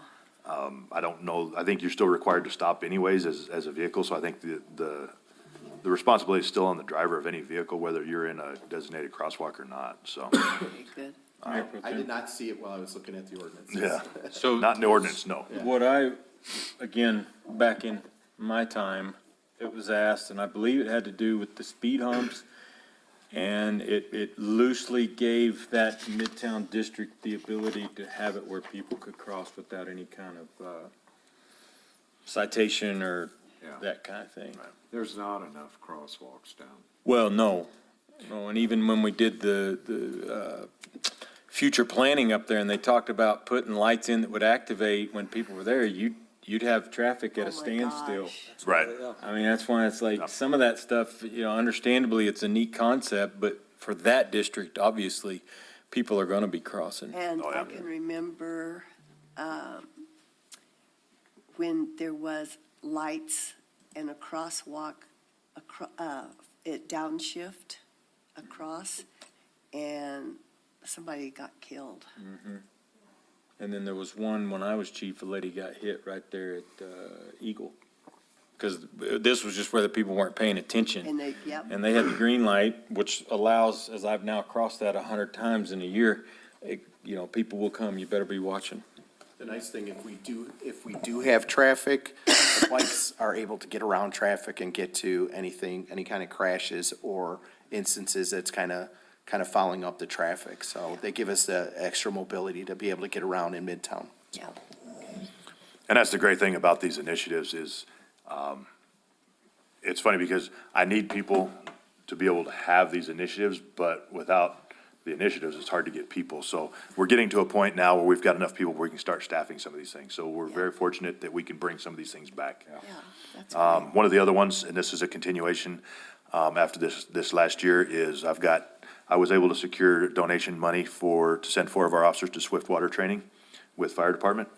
So we will have four officers that are Swiftwater trained to not only, if they're not busy on something else, they can respond with fire department.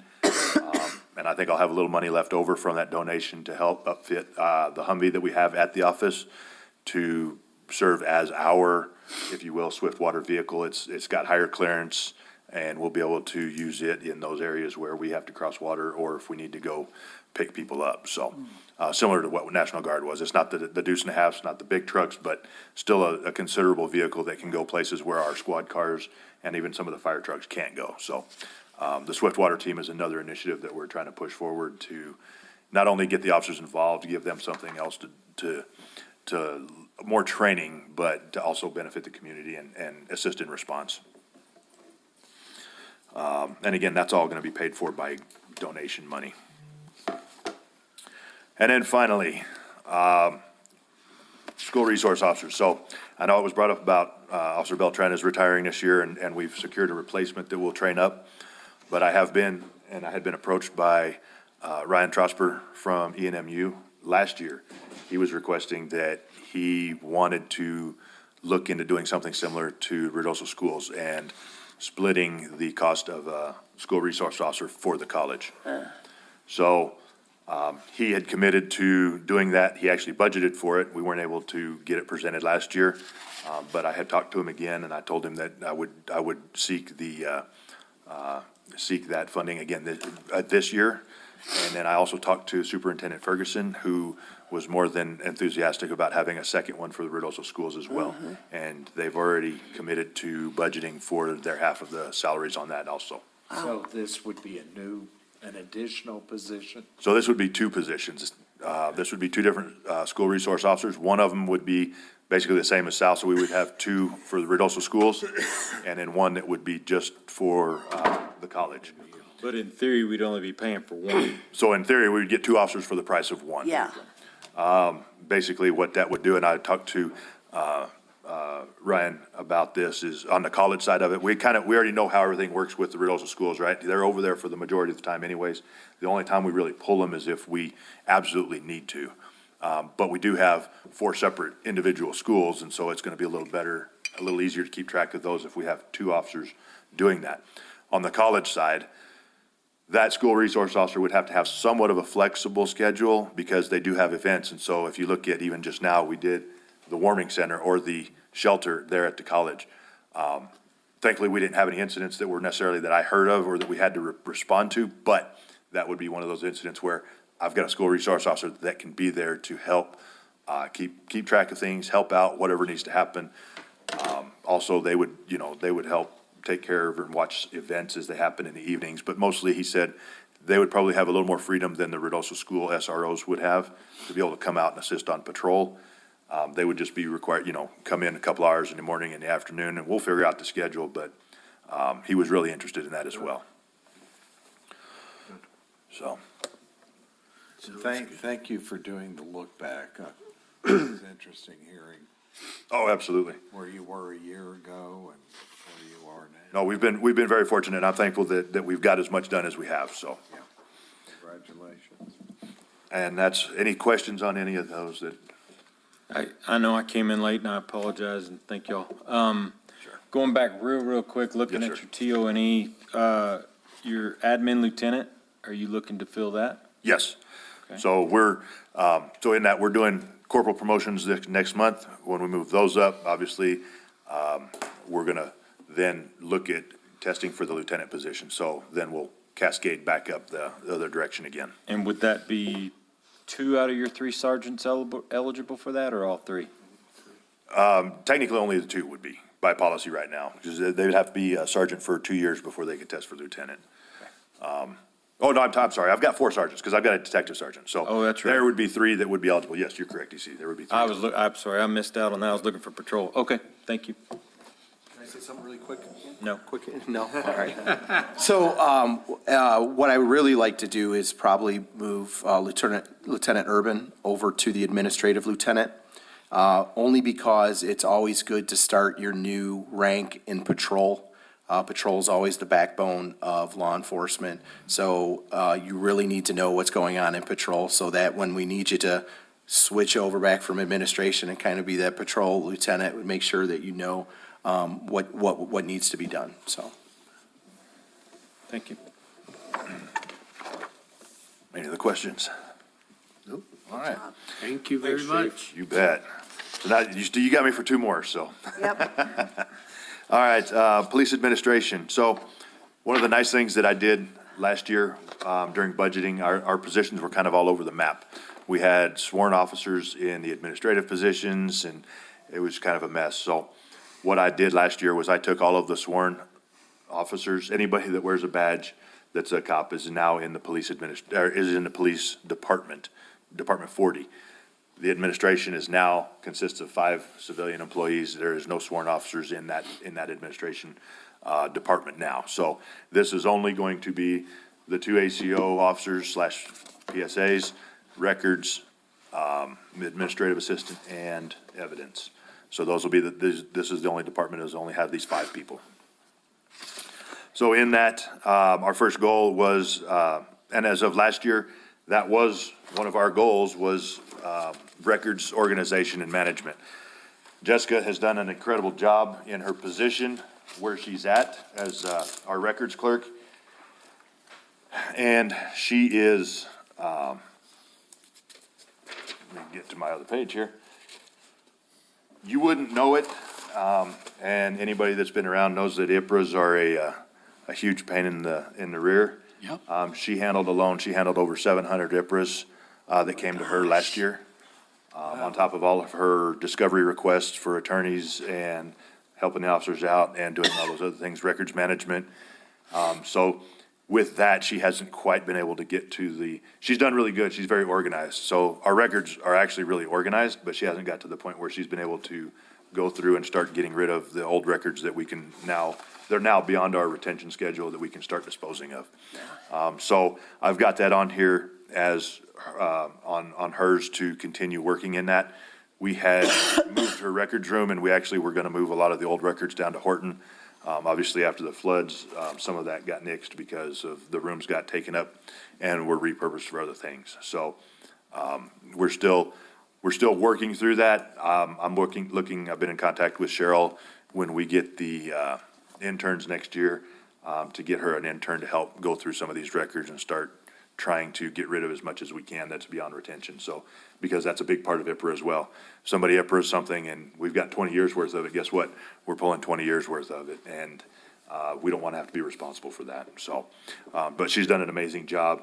And so that was, as of last year, that was her goal, was to do that, and she's continuing to do that, and that's what's on this one as well. She did help out with the, getting the RMS, the report management system, and the CAD system up and running. She's helping immensely with that and the camera system that we've got, the new Axon body cameras. She's very good at getting around in these programs, and she's done an amazing job. So she's going to continue to work with,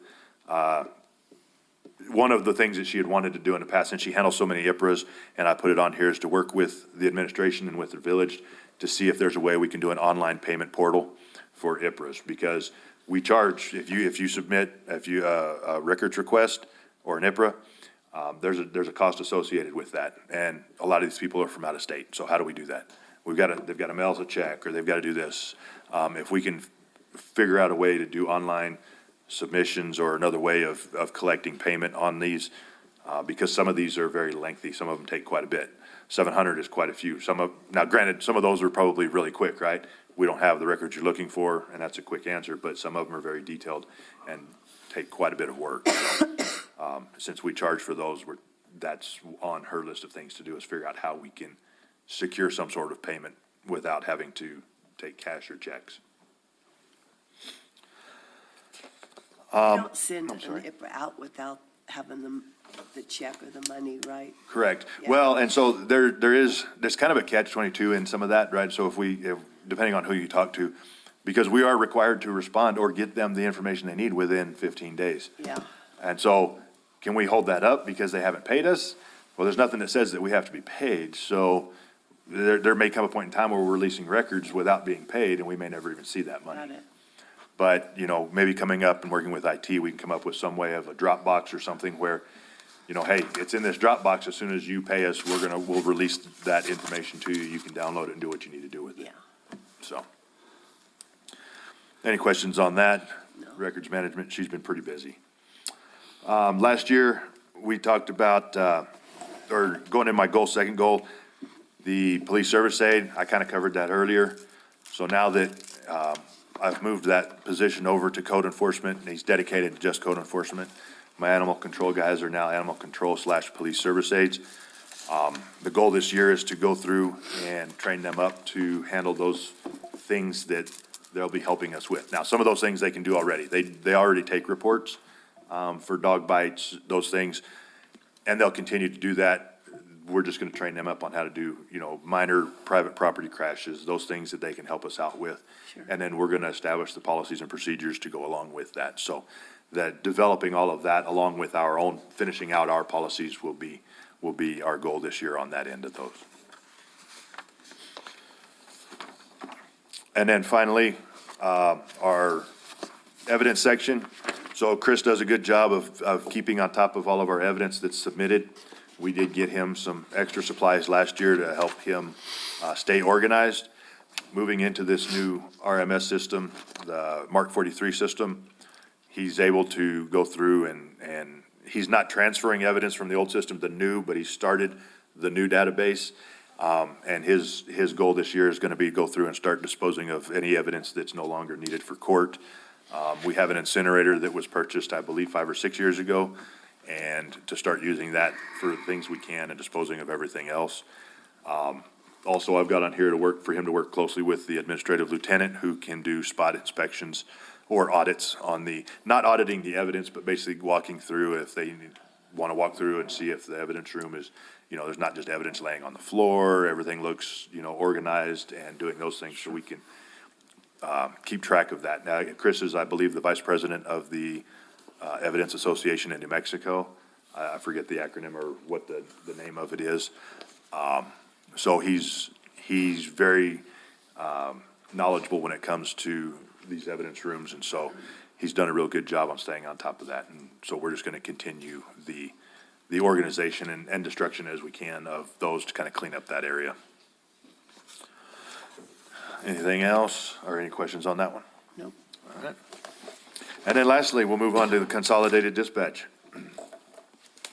So last year, our goals were, let me see if I was on the right one, recruiting.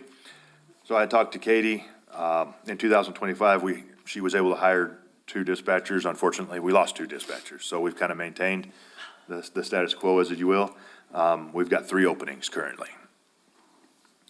Our big thing, again, with just like the Mark 43 report management system, she had a big lift in getting the CAD system up on her end, and that's worked out very well.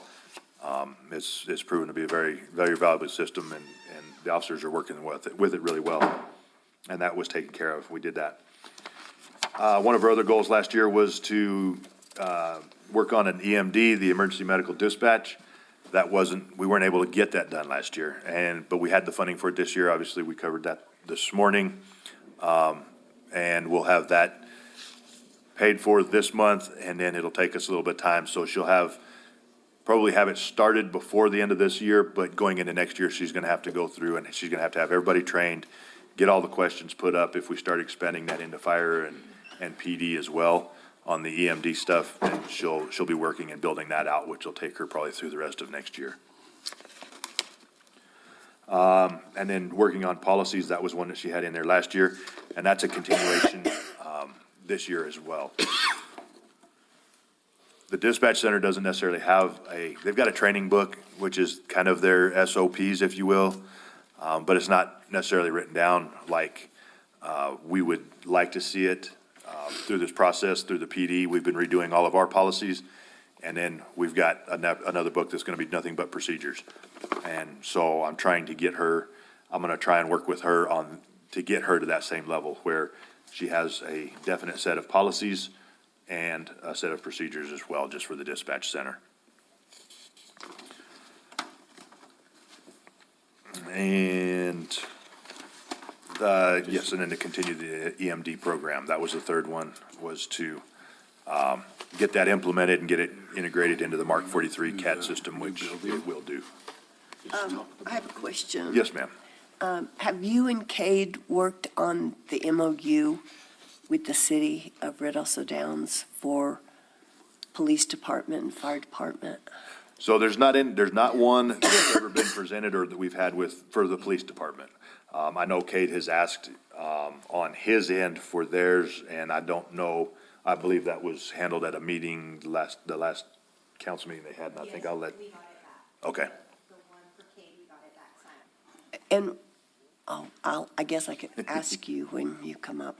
With this being a new year, a new mayor and a new council, I think we need to really figure out, the helping, because, I mean, just being on that board, it seems like to me, y'all come out and help us. Yeah, we're not I mean, doing any more there. We only wanted, we only have one, but y'all are gonna come out and help us. So I just think if we're We've gonna got the help them, they agreement, need to and the new mayor pay us. totally understands it. And that's what we So, said, that we'll be. Mayor, paid. what's the economic impact from a GRT standpoint for the Downs with the loss of the track? Well, and there's numbers that vary over that point.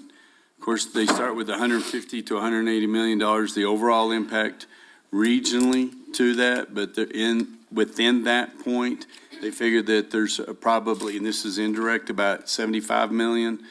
And these are numbers that have been back and forth. Yeah. And so they think that, and I use them potentially and all these other numbers, but let's just say between 20 and a 40+% impact to businesses this summer, if we don't take corrective action. So circling back to Councilwoman Letterman's comments, arguably they're gonna need us even more now. Well, they didn't have any employees.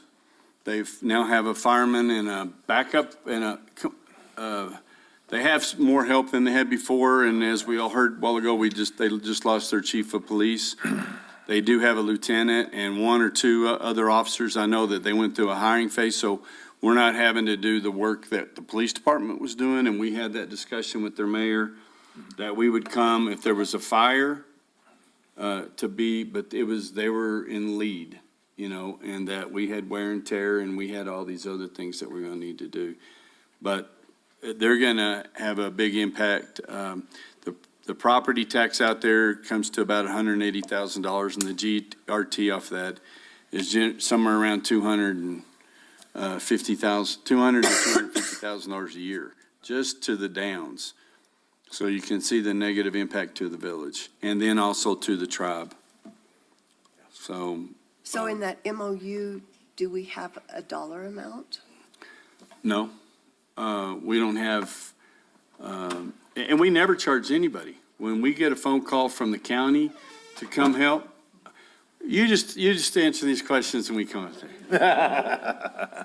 Yeah, because we reciprocate is the way we do it to everybody else. And I know we're good partners, but honestly, they use us. They use us as, we don't have to pay for a salary and benefits. We have Red Oso that's doing it all. Well, you're elaborating on a little bit of what probably somebody's told you. They went through a period where they didn't have anybody. So rather than it burn down, we always go for every fire, and we put it down. Well, then in the last couple of months, we had it where their fire guy didn't even show up, and ours took over the scene, ran the scene, and that's not acceptable. So with the old mayor, we had some issues getting it done. With the new mayor, he's taking control of a lot of those things. They've hired, I think they have 2 or 3 now. Do you know, Kate? Uh-huh.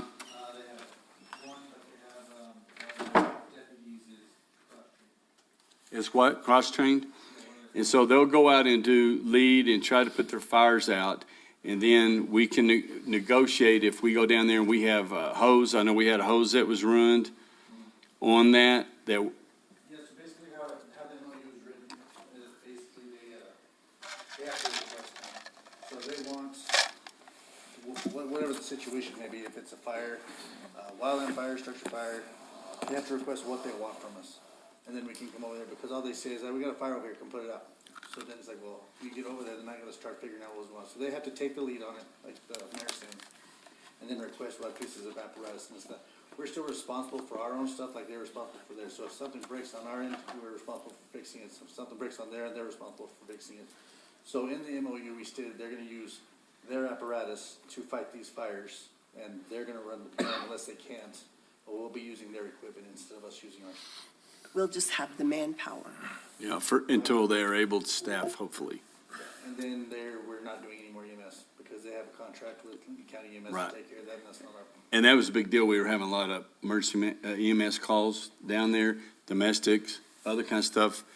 If there's somebody that got a gun and there's some bad boy stuff going on, we're going. Yeah. If there's a structure fire, we're going, but we're gonna use their equipment first, and if it calls for our equipment, then it comes in. But we sat down and had a long talk, because with the other places, they come in, they don't charge us for their services, and then when we go into the county, it's kind of a, what do you call it, mutual aid? I get it, And but then- we're still using, and apparently we're not now. No. We were still using our equipment, and we're in the Red Oso Downs when, what if something happens in Red Oso? And that was exactly the conversations that we had, that our job is to our wheelhouse. But we want to be a good neighbor, and so that's what we said. You guys have got to step up, and they've been stepping up. And so, well, just like this, they helped us in the snow removal process. They sent their own trucks and dump trucks to help us get that out of there. We're looking for more of a cooperation than we've ever had. That comes from both ends. Sure, And they realize that, and I can tell you, Mayor Scott, he understands it. yeah, okay. So I really see, and they're really working to hire personnel, but the issues that we have, they have. But they get it that we can't run their city. Yeah, And we've been fortunate that they've been able to staff their PD as of late, so that we're not responding down there like we were and running into the jurisdictional issues that we had, so. yeah. And I know I didn't cover this because in this same conversation, just as a recap for the organizational structure for dispatch, we do have a consolidated dispatch board who make all the decisions for the dispatch, and then basically the dispatch supervisor reports to me directly. So a lot of this stuff, kind of like the software this morning, the board, we discussed it, and it was approved and then brought it before you. So any of these things like any of the policies and procedures will all go through the board also. Questions? Good job, chief. Thank you. Very much.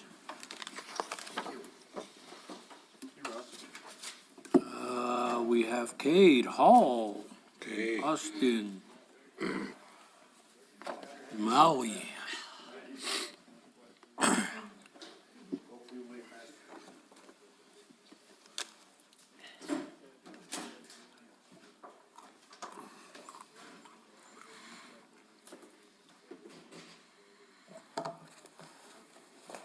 Right.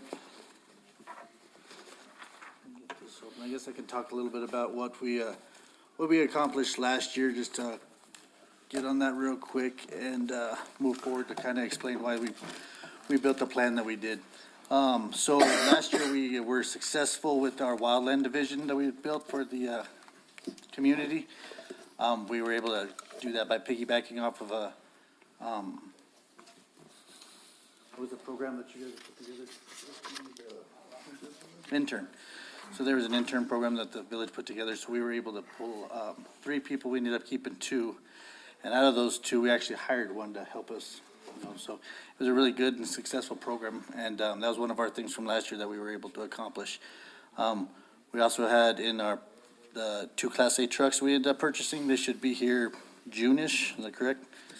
So we've been tracking those, and they should be here real quick to complement our fleet that, of course, you guys know is aging rapidly. We got 2 Type 6 trucks, those are the wildland trucks. So those should be here, they're telling us about May. So those are all the things that we have accomplished. It's Station 4, so of course, the substation that we got over on Center Street. So those are some of our goals from last year that we've already accomplished. Of course, our biggest goal is the one that all these were sub-goals of for the ISO. Yes. We wanted to keep our ISO. All those things that we did accomplish did help get us points to it, but we didn't top where we needed to. Some of the things that was in this new goal is ultimately to get us back to that ISO 2. We are going to be funded this year through the state fire as an ISO 2 because our funding will change if it does on July 1, right? So with that being said, I'll just kind of hit on, we did not get, in our last year's goals, we wanted to get our fire marshal and all of our business inspections caught up and where we were, because we've adopted the IFC 2021, correct? Yes, sir. And with that, we're supposed to have annual business inspections. I'll let you talk about that for just a second. So the village adopted the IFC Fire Code 2021. And inside of that, part of what's a requirement for a business is an annual business inspection. It's kind of similar to the same thing as the new business inspection. You go in and make sure nothing's changed. If there is, you can address any issues that arose there. With everything that happened through 2025, we didn't even get close.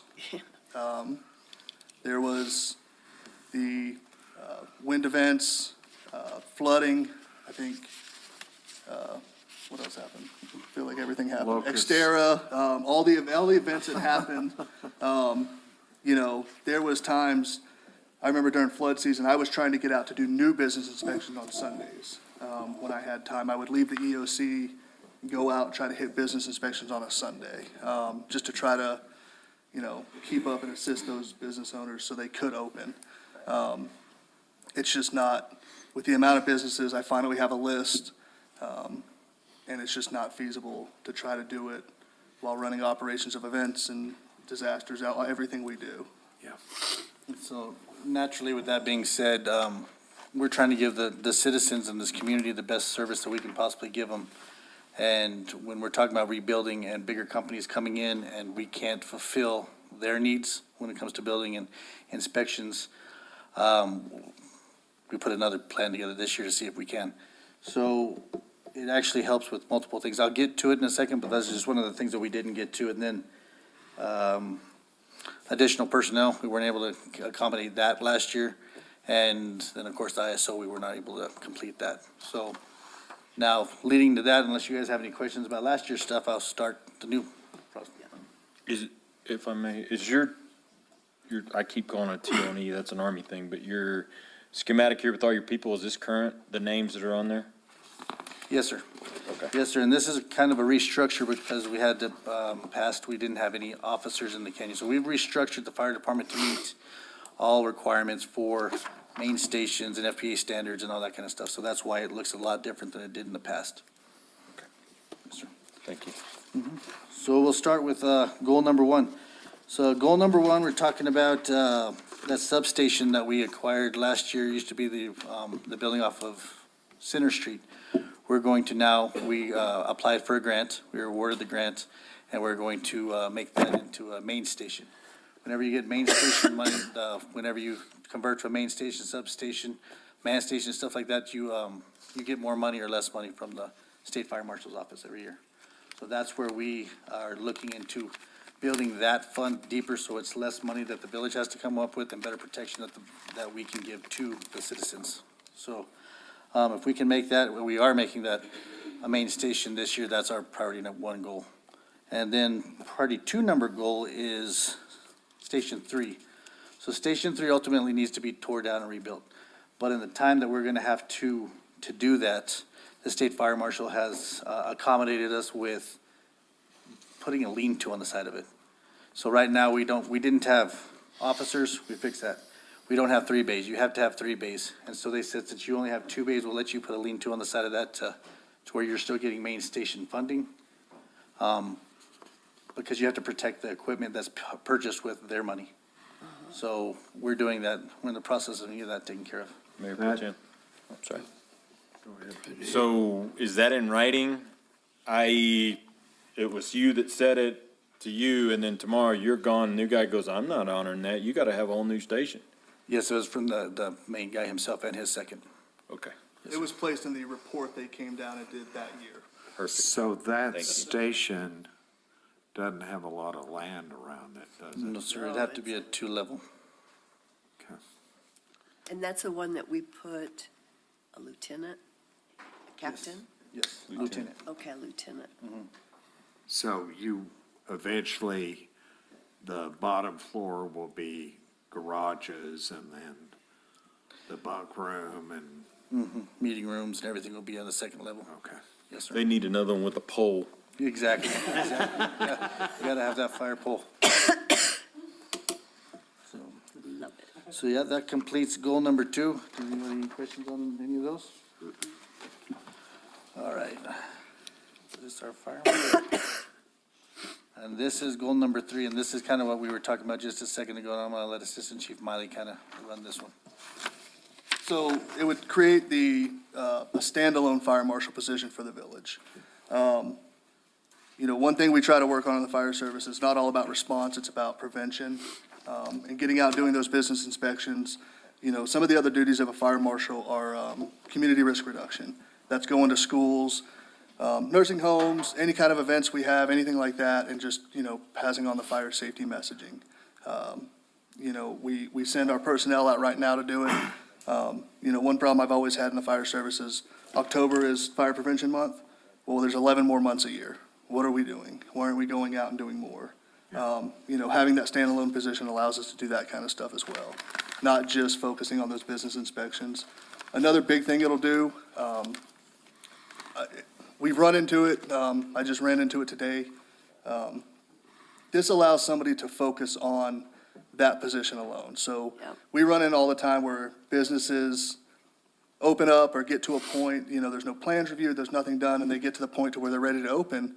Well, they don't meet the fire code because nobody has sat down and gone through it, done pre-walkthroughs before they open, met with them, explained to them what they're gonna need based on the type of business. And then we run into it's like, well, you don't meet the fire code. Now you have to rip everything out you just did and put in a, you know, $80,000 sprinkler system. And it's just not fair to the community. If you're trying to open a business, it's just not fair to get to that point and then be told that, you know, something was missed on the front end when it could have been caught. Could this fire marshal go to the short-term rentals and give a ticket if there was a fire? Absolutely. So on that, going back to the scenario you were giving, what is a business owner's recourse if they're like, I don't agree with that, I can't do that, I don't like it? Where do they, is there a place to go, or is that just the end all be all? I would assume it would come in front of council, because the village has adopted that fire code. There's a lot of black and white, and there's a tiny bit of gray area. If we find the gray area, we can work within it. But, this particular situation was, the business did require a sprinkler system. 2 years ago, it was stamped by the village that their plans were good, and it wasn't on there. So Boy. they're to the point now, they're ready to open. We stamped it, it was missed. How do we, you know what I mean? And it's black and white in there. That occupancy type for this reason requires it. They're called exceptions. There's no exceptions in the book to it. So the How do only you- exception is, So that would have to come in because the village adopted it as a code and an ordinance.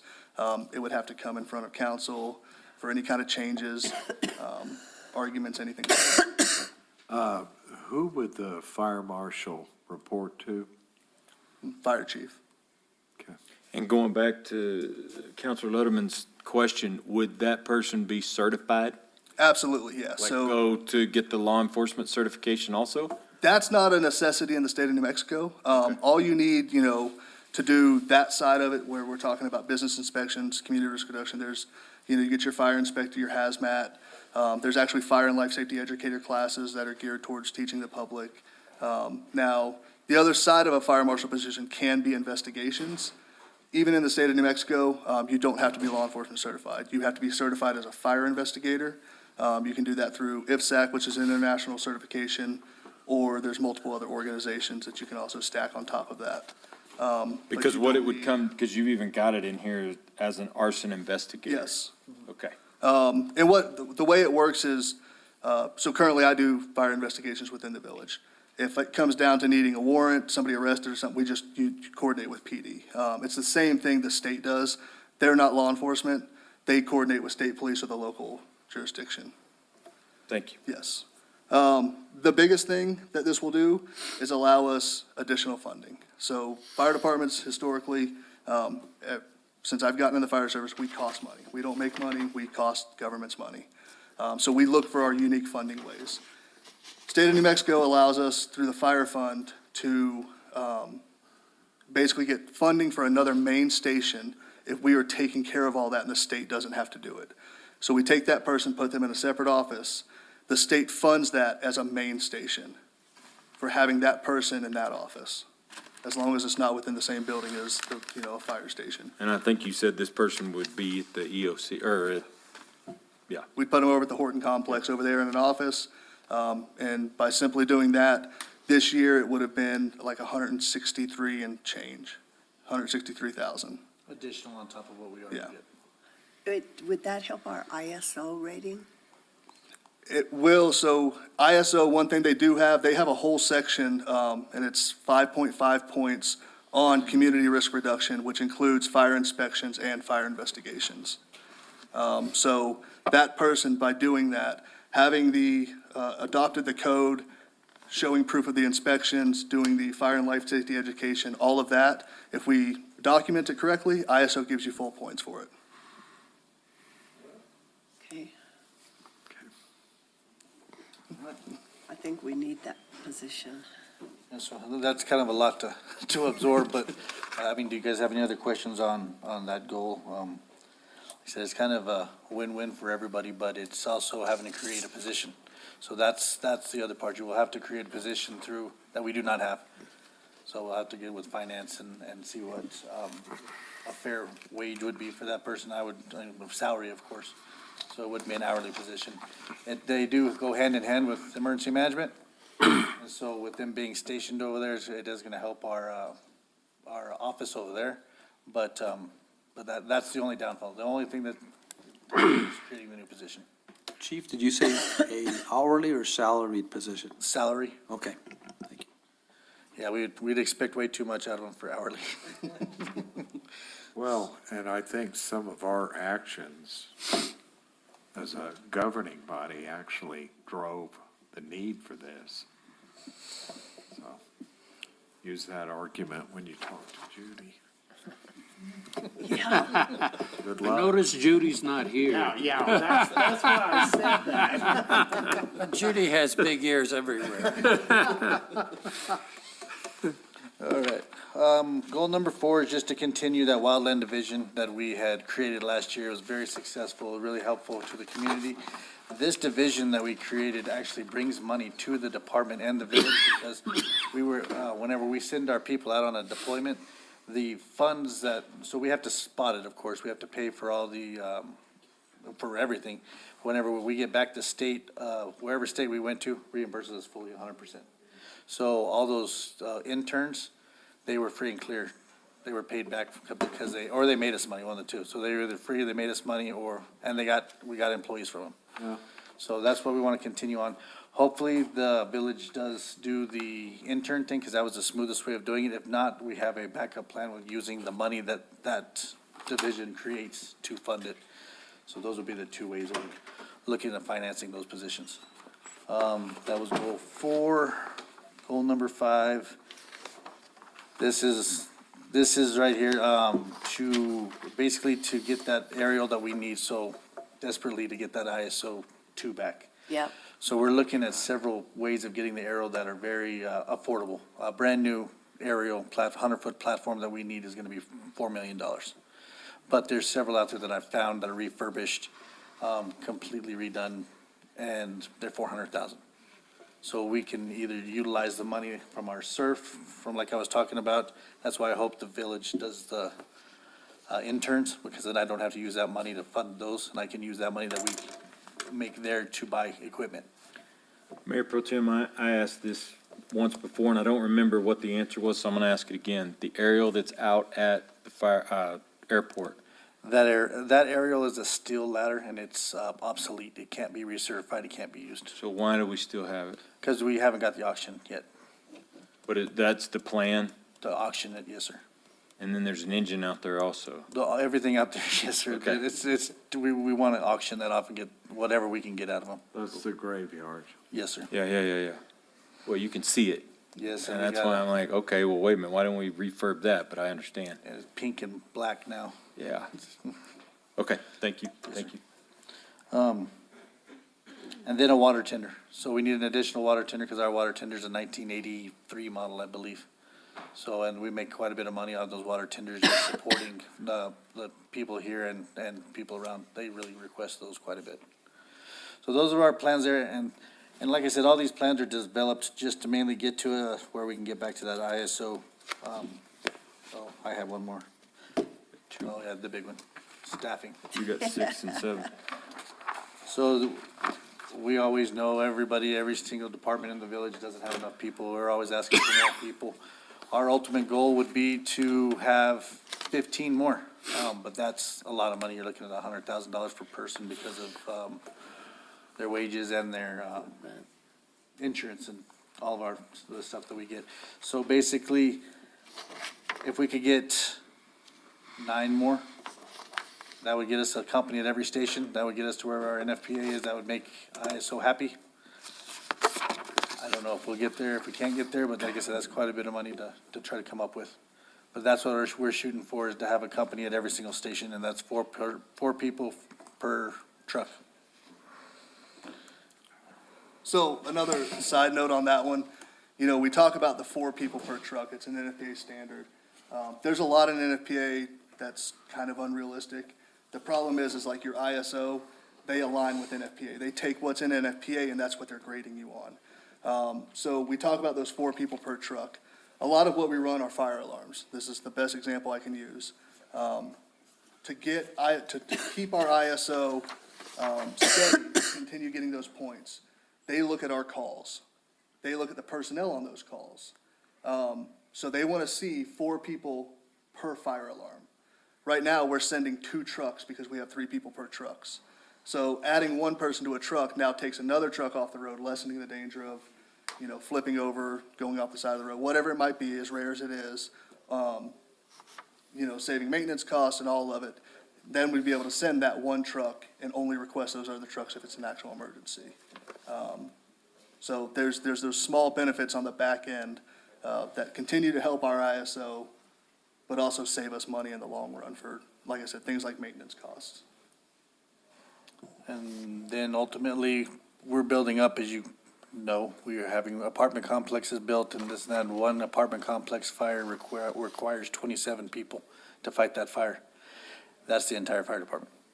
So we have no one person off, that's all we have. So with Ruidoso building up instead of out, we're gonna have to catch up. So I don't know. Like I said, I understand that asking for 9 people is a lot to ask for, but I just let you know where we're going, and then maybe we can slowly get there, eat that elephant. So at the new apartments, it would call for 27 people to be there. 27 within the first 10 minutes. Greg, you better get your boots on. Well, and then whenever you get those, whenever they come and grade us on our ISO and they see that we can't accommodate that, that's when we got our grade to go down. So now here's another question, and this goes back to history of mine and other jurisdictions where they talked about potentially having volunteers. And I know as soon as you say that, you guys, the full-timers, go, get scared, because then what if the guys and gals up here go, oh, we just need volunteers, we can have 40 or 50, Bubba's gonna line up, he'll come down there and get on that truck for sure. Can you tell he was a police officer at one time? But is that not an ability or a reality, or is it something that just because of the faux pas of it, you say, nope, stay away from it? It's, so ISO only credits volunteers. You get basically half credit. So 2 volunteers equal 1 paid firefighter. So the other problem with that, the other side for us, our crews are out the door within that time frame that they're required to be, which is usually that 2 to 3 minute mark, somewhere in between there, depending on the call type. If we're having to wait for that volunteer to show up, we now lose that time, so our points drop no matter what. We lose points no matter what. So if we don't have the 4 people, we're losing the points there. If we have to wait on that 4th person, our times drop and we lose the points there. I can remember, we had volunteers a lot. Our department was mostly volunteer, and there would be a fire and pickup trucks would be going everywhere to the fire. That blue light on top. Yeah, That's how I started. I was one of the volunteer here. yeah. It was Cade. Yeah, that's me. But yeah. Spraying bugs as he's going by. But the insurance costs us, the bunker gear costs us, all that stuff still costs us quite a bit for them, and today's age, kids, people, they don't volunteer. That's what's like the poor downs. Well, yeah, that's what I was gonna say, now you just look at that, and that's, I was just throwing it out. Who was it? Was it the chief that was in here the other day when we were having the meeting? Was it him that said that they see pretty soon that there will not be any more volunteer departments, that they'll all have to be paid? Oh, that was the state fire marshal's State office. fire marshal. Yes, sir. Yeah, because I think I asked City of Ruidoso Downs, and they said they had 6 volunteers. So, yeah, that's a hard one there, and I don't know, just hard. Did you hear that, Mayor, that with us having this apartment complex, if there was a fire, you have to have 27 people, No? firefighters, in 10 minutes. In the first 10 minutes. Now, they're saying all that to shock you. That's what they're doing. Yeah, they're trying to get them more money. Okay, now More get money. them, get them. More money. Well, we do have 27. That's all we have. That's all you have. Well, I knew that we, between here and when we get the one that's fully functional over there, that we have people spending the night. And then the stuff that we're talking about doing eventually out by the airport, I thought that's where the number 27 came in. We have a total of 27. The number 27 comes in an apartment, it was because of the apartment complex. So basically, we're getting judged by ISO to make sure that we can accommodate that. If there's a fire there, we have to have 27 firefighters there within the first 10 minutes too. That's how they're gonna grade us. So considering the fact that we only have 27 firefighters, if we hit an all call and they all come in and they're here by that time, if we can meet that standard. That's why he wants 15 more. You missed that part. he knows I want 15. He's mentioned it before. I've selectively ignored it. Yeah. What did you say, honey? So, and then this is where we're trying to get that additional ladder truck. Yes, sir. Yeah, we have some, a really good lead on that, and that could be very, very good. And then our last goal is basically just all putting everything together that I was talking about and getting us right back to an ISO 2. And I really think we can get there. We've been talking big with the water department. They're working really hard on the hydrant system and color coding the hydrant systems, and Yeah. and we've already got them all GPSed and tracked, and they're adding more hydrants, which is really gonna help our ISO as well. The tracking system with the PD that we're working on, it's gonna help our ISO. Everything that we work with all these other jurisdictions are gonna work quite a bit. If we do somehow pull off what Chief Minner's wanting to do at the station over there, we can make Station 2 a substation. It can be a main station, just not a manned main station. We still get funding as a main station and get more, like I'm saying, more funding from the state, which is ultimately gonna save the village tons of money. So, And then that way we wouldn't have to move it. yes, because it's in that floodway. Yeah. So we could probably share it with, Parks and Rec, could store some stuff over there or Yeah. something and just have, it could be storage. Well, and when we finally get the paperwork signed with Mr. Stallings on the helicopters and the Oh, at the airport. seaplanes at the airport, that should help. So that's the presentation. Do we have any questions? I've got a comment, Mayor. Yes, ma'am. You know, last year, I want to say it was May, the council voted to name the station. And so it's coming up a year. And I think Chief Hall was going to get a plaque for inside. I really think we've got to have something outside. Well, we got a sign back here, it's being approved. Oh, we do? We're looking at them, but. It's Virgil's, Reynolds Station, but I just saw a draft of some different ones on the signage. I just want to make sure, because we need to, I think we need to get that done. Well, we painted it on the rest of them. Is that one, we haven't painted it on Main One yet? Actually, he is on that big mural. He's right in the middle of it. Mm-hmm. But And then the other substations, the original mural, this one's been done. What's this one's name? I forgot. this is Tom Jones. Tom Jones. And And then Bob. the other little one over there is Bob Moore Yes, sir. Yeah.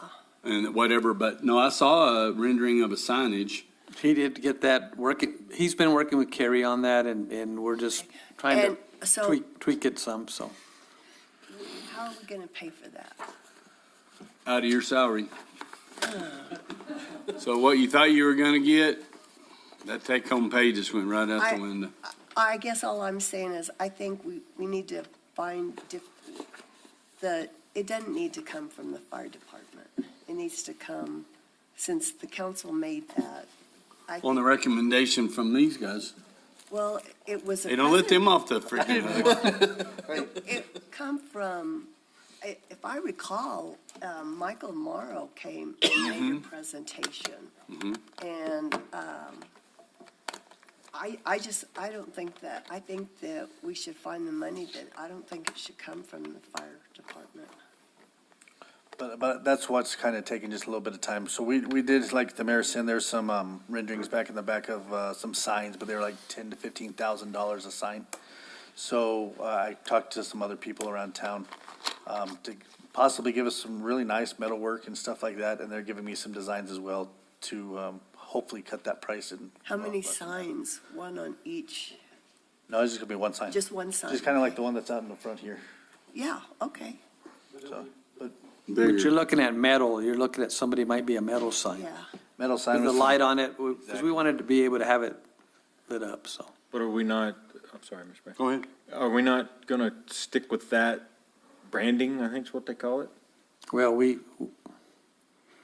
I mean, to look like that sign, except you just change it to his name on there. I was gonna give you options so y'all can look at them and tell me which one you wanted. And he's working with Carrie, so you know she'll Okay. We have to follow the she'll keep branding. the colors. Because, I and- mean, that's even talking about the PD, you know, they need a new sign over there, and it should be something where they all look the same. So if you, Billy Bob, again, because, you know, he's around everywhere, and he's driving through town, and he goes, that's the same color, whether I can read or not, I bet you that's one of them village buildings, you know? It has to be the branding on it, so Yeah. we'll make sure.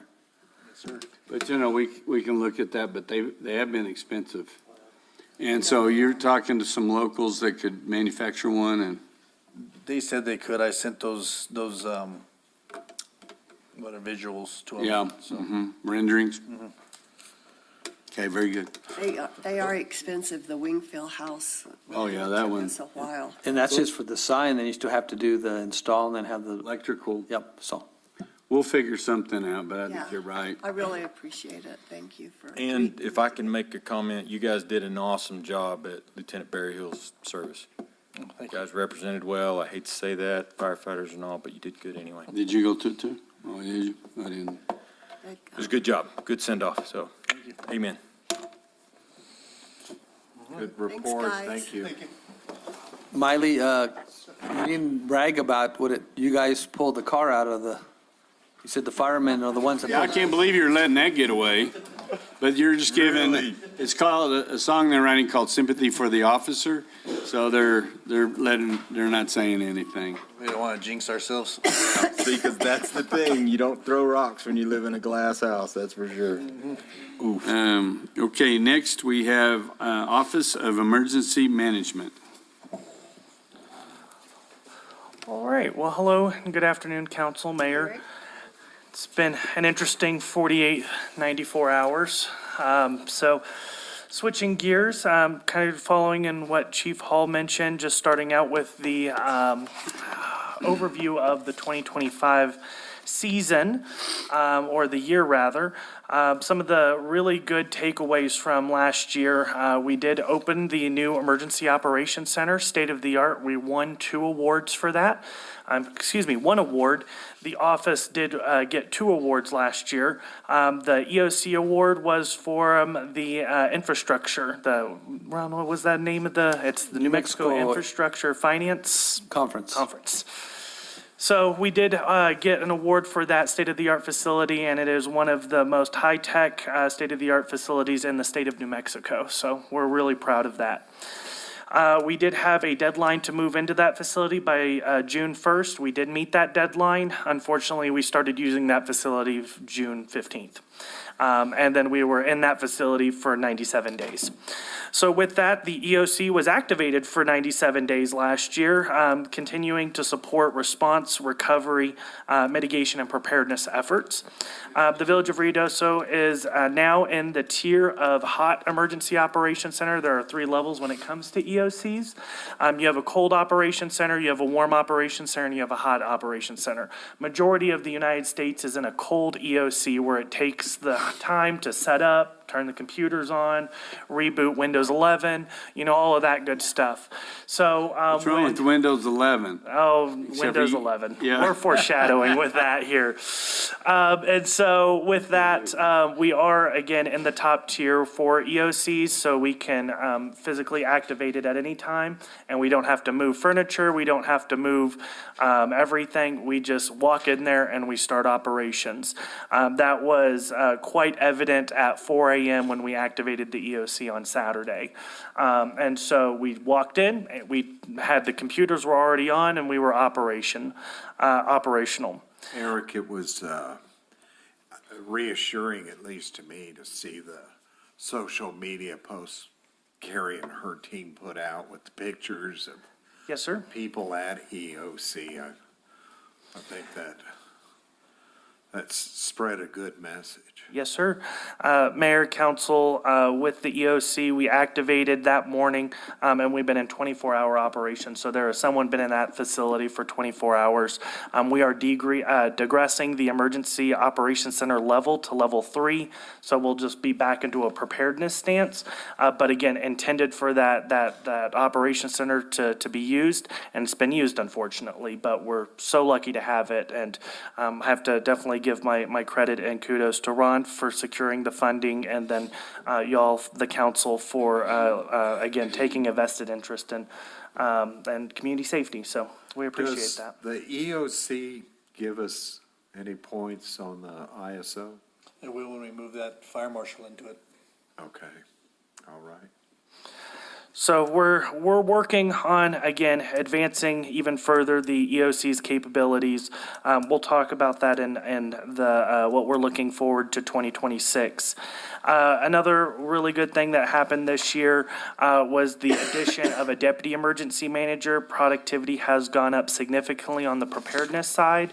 And then we also saw it reflect during the response operations this go around. Again, we are experiencing hazards, all hazards, in this community. So having a robust emergency management division is quite needed in this community. And again, with the deputy emergency manager, we've been able to meet every challenge and rise to every occasion. One of the other things that has happened this year was the command trailer.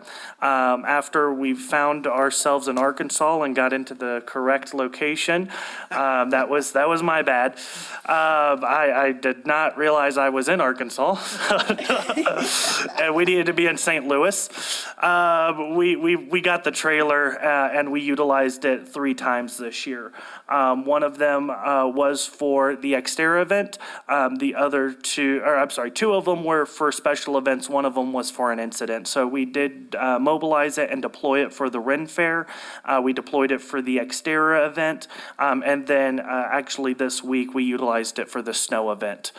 So when the EOC had an issue with the generator, which now has since been resolved, we moved the emergency operations center into the command trailer.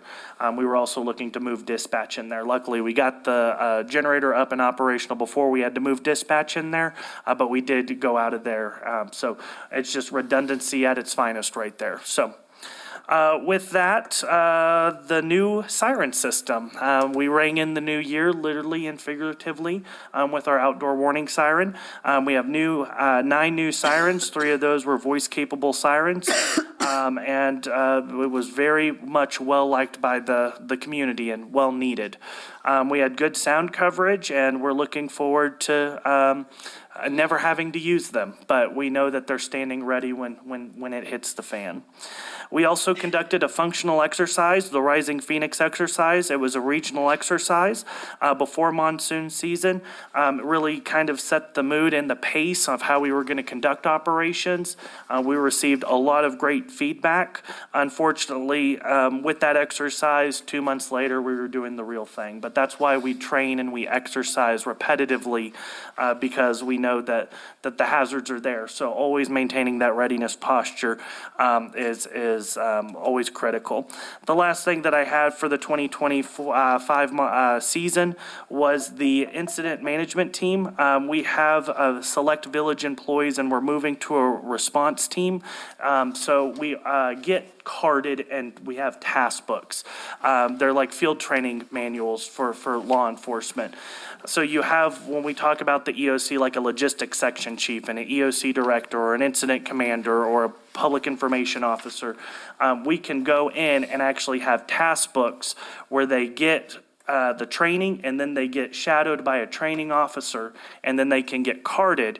And so in the event that we have an incident, or if we have other neighbors in need, we can deploy an incident management team. 2 things is it helps us liability-wise. So we have a carded logistics section chief, we have a carded incident commander, we have a carded EOC director. Helps us liability-wise, but it also helps our neighbors. If there is an incident where they don't have a logistics section chief, we could possibly send out a logistics section chief and get reimbursed for that. And so just like Chief Hall mentioned with the RMP assignments, same thing happens with the incident management team folks. So we can send a incident commander out, we can send a logistics section chief out, we can send a planning section chief out, get reimbursed for that and make a little money and share, most importantly, our knowledge, because apparently, we keep having disasters. We like to share our knowledge and help our fellow neighbors to the north, south, east, and west. So Before they do it, They always talked call and talk to Ron and myself, and we ask their opinion on where we're at. We have coverage, because this is what we're responsible for before we move out of town. So just so y'all know, And yet, there's when a they chain do, that we go through to make that determination. Yes, Mayor, Council, when it comes to the Emergency Operations Center staffing, we go 3 deep on our bench. And so we have 3 logistics section chiefs. One of them is sitting in the room. Bianca is one of our logistics section chiefs. Our primary is Matt Baird. She's not allergic to that? I was just listening. I overheard you talking. Okay. So, again, just examples of that, actually, no, and then we also have, our wonderful planning section chief, primary, and then Isabella is a secondary secondary planning section chief, and then we also have, Alex, which is a planning section chief as well. So we go through those 3 deep, so if we do have an event where someone's out of town, we still have coverage, adequate coverage for the Emergency Operations Center. So, 2025 was a busy year. We had a declaration due to the flooding event. Again, we rose to the occasion and we got what we needed to do to sustain response and recovery efforts. So looking ahead to 2026, it has started out with a bang. We had the new siren system test, worked very well and functional. We're still working out some hiccups, but we're looking forward to never utilizing that for that siren system. So when it comes to goal 1, we have generators for infrastructure. This carries over from 2025 or 2024 into 2025 and 2026. This is continuous. One of the things that did drop from the list was the fire departments. Chief Hall was working with, what was it, Stone Electric? No, LeMay.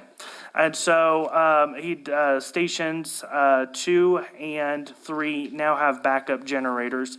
So what persists is the Pikes Peak Radio Repeater, Camelot, Ruidoso Convention Center, the Community Center, as well as Village Hall. Right now, they're in 404 funding, which is the FEMA Hazard Mitigation Grant, pending that approval from the state as well as FEMA. So we're working on getting a grant for that. It is a cost share grant. It is a 75-25% match. And we're working to, again, through those legal processes. All of that information has been submitted to FEMA, and it is pending DHS approval. Eric, hearing about the challenges with your generators, are you going to establish a protocol to test them? Yes, Counselor Mayor, when it came to this event, talking with, so immediately we had our person come out and look at the generator today. No error codes, no issues on the dispatch side. What we did confirm was because of the continuous on-off, it's like a kid flipping a light switch. From the utility company. From the utility company, the on-off, it freaked out the generator, and that's what made it not work on the dispatch side. We're looking at policies and procedures. I was talking with Katie, Chief Hall, Chief Menor this morning of if we know that we are going to have that situation, we totally take the building, that entire building, off the utility company and just totally run it on generator until we know that power has been fully restored.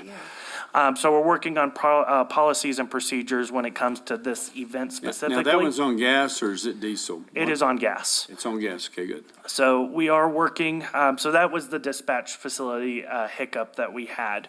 When it comes to the Emergency Operations Center generator, we are working on a maintenance plan. We are also working on making sure that it's tested regularly. The issue that arose from that was there was no antifreeze? No. Yes. Antifreeze? There was no antifreeze in the generator itself. Once we put antifreeze in there, it started. Well, it had an air pocket, so the generator was so new and it was only good in short spurts on when it was running the cycles, that it never heated up and burped that air pocket. Once it burped that air pocket, it shut itself off because it was too low. So we had to put several gallons of antifreeze in it, and then it was perfect. Who came up with that? Myself and just Jeremy? Okay, Yeah, Jeremy. brilliant. So I know I had calls from people that had these Generacs that weren't, they started working, then they didn't work because that little regulator froze. And you just go out and tap it with a hammer a couple of times or heat it up with a lighter and it comes back on. That'd be $85. Well, that's what I want to make sure. All these little tricks, we got to know. Matthew, me, Jeremy, we're on Steve, Chief Dinner came out. Has anybody burped the generator tonight? Good Lord. And we had that thing tested when we first got it. I mean, got it set up. Yeah, it was a unique experience. We moved out to the trailer and then it came on, then we moved everything back in and then the power would go out and then we would move back. It was musical EOCs. So But we that's a were, great point. I had a dentist that was concerned because of her high-priced equipment. And the power company, off and on, sometimes it messes it up. So if you had a generator and you knew that there's a possibility, you could just switch it over. That's not a bad idea. Well, we need to get one from my mother-in-law. She had it as an electric recliner, and she got stuck in the all-back position. It was like a turtle on its back, man, before, she's not watching, are you? Anyway, so you just never know what, you gotta be prepared all the time, so. no, Mayor, Council, when it came to that unique situation where, again, we're looking at policies, procedures, making sure that we're having the redundancies and making sure we're testing the equipment so we're not caught in a situation like that. Again, with that, looking at redundancies even further, it is on natural gas specifically. We are looking to put a connection valve to put propane on it. So if we do have the event that natural gas does stop for whatever reason, we can get Cortez gas or any other. They were out of gas this last week.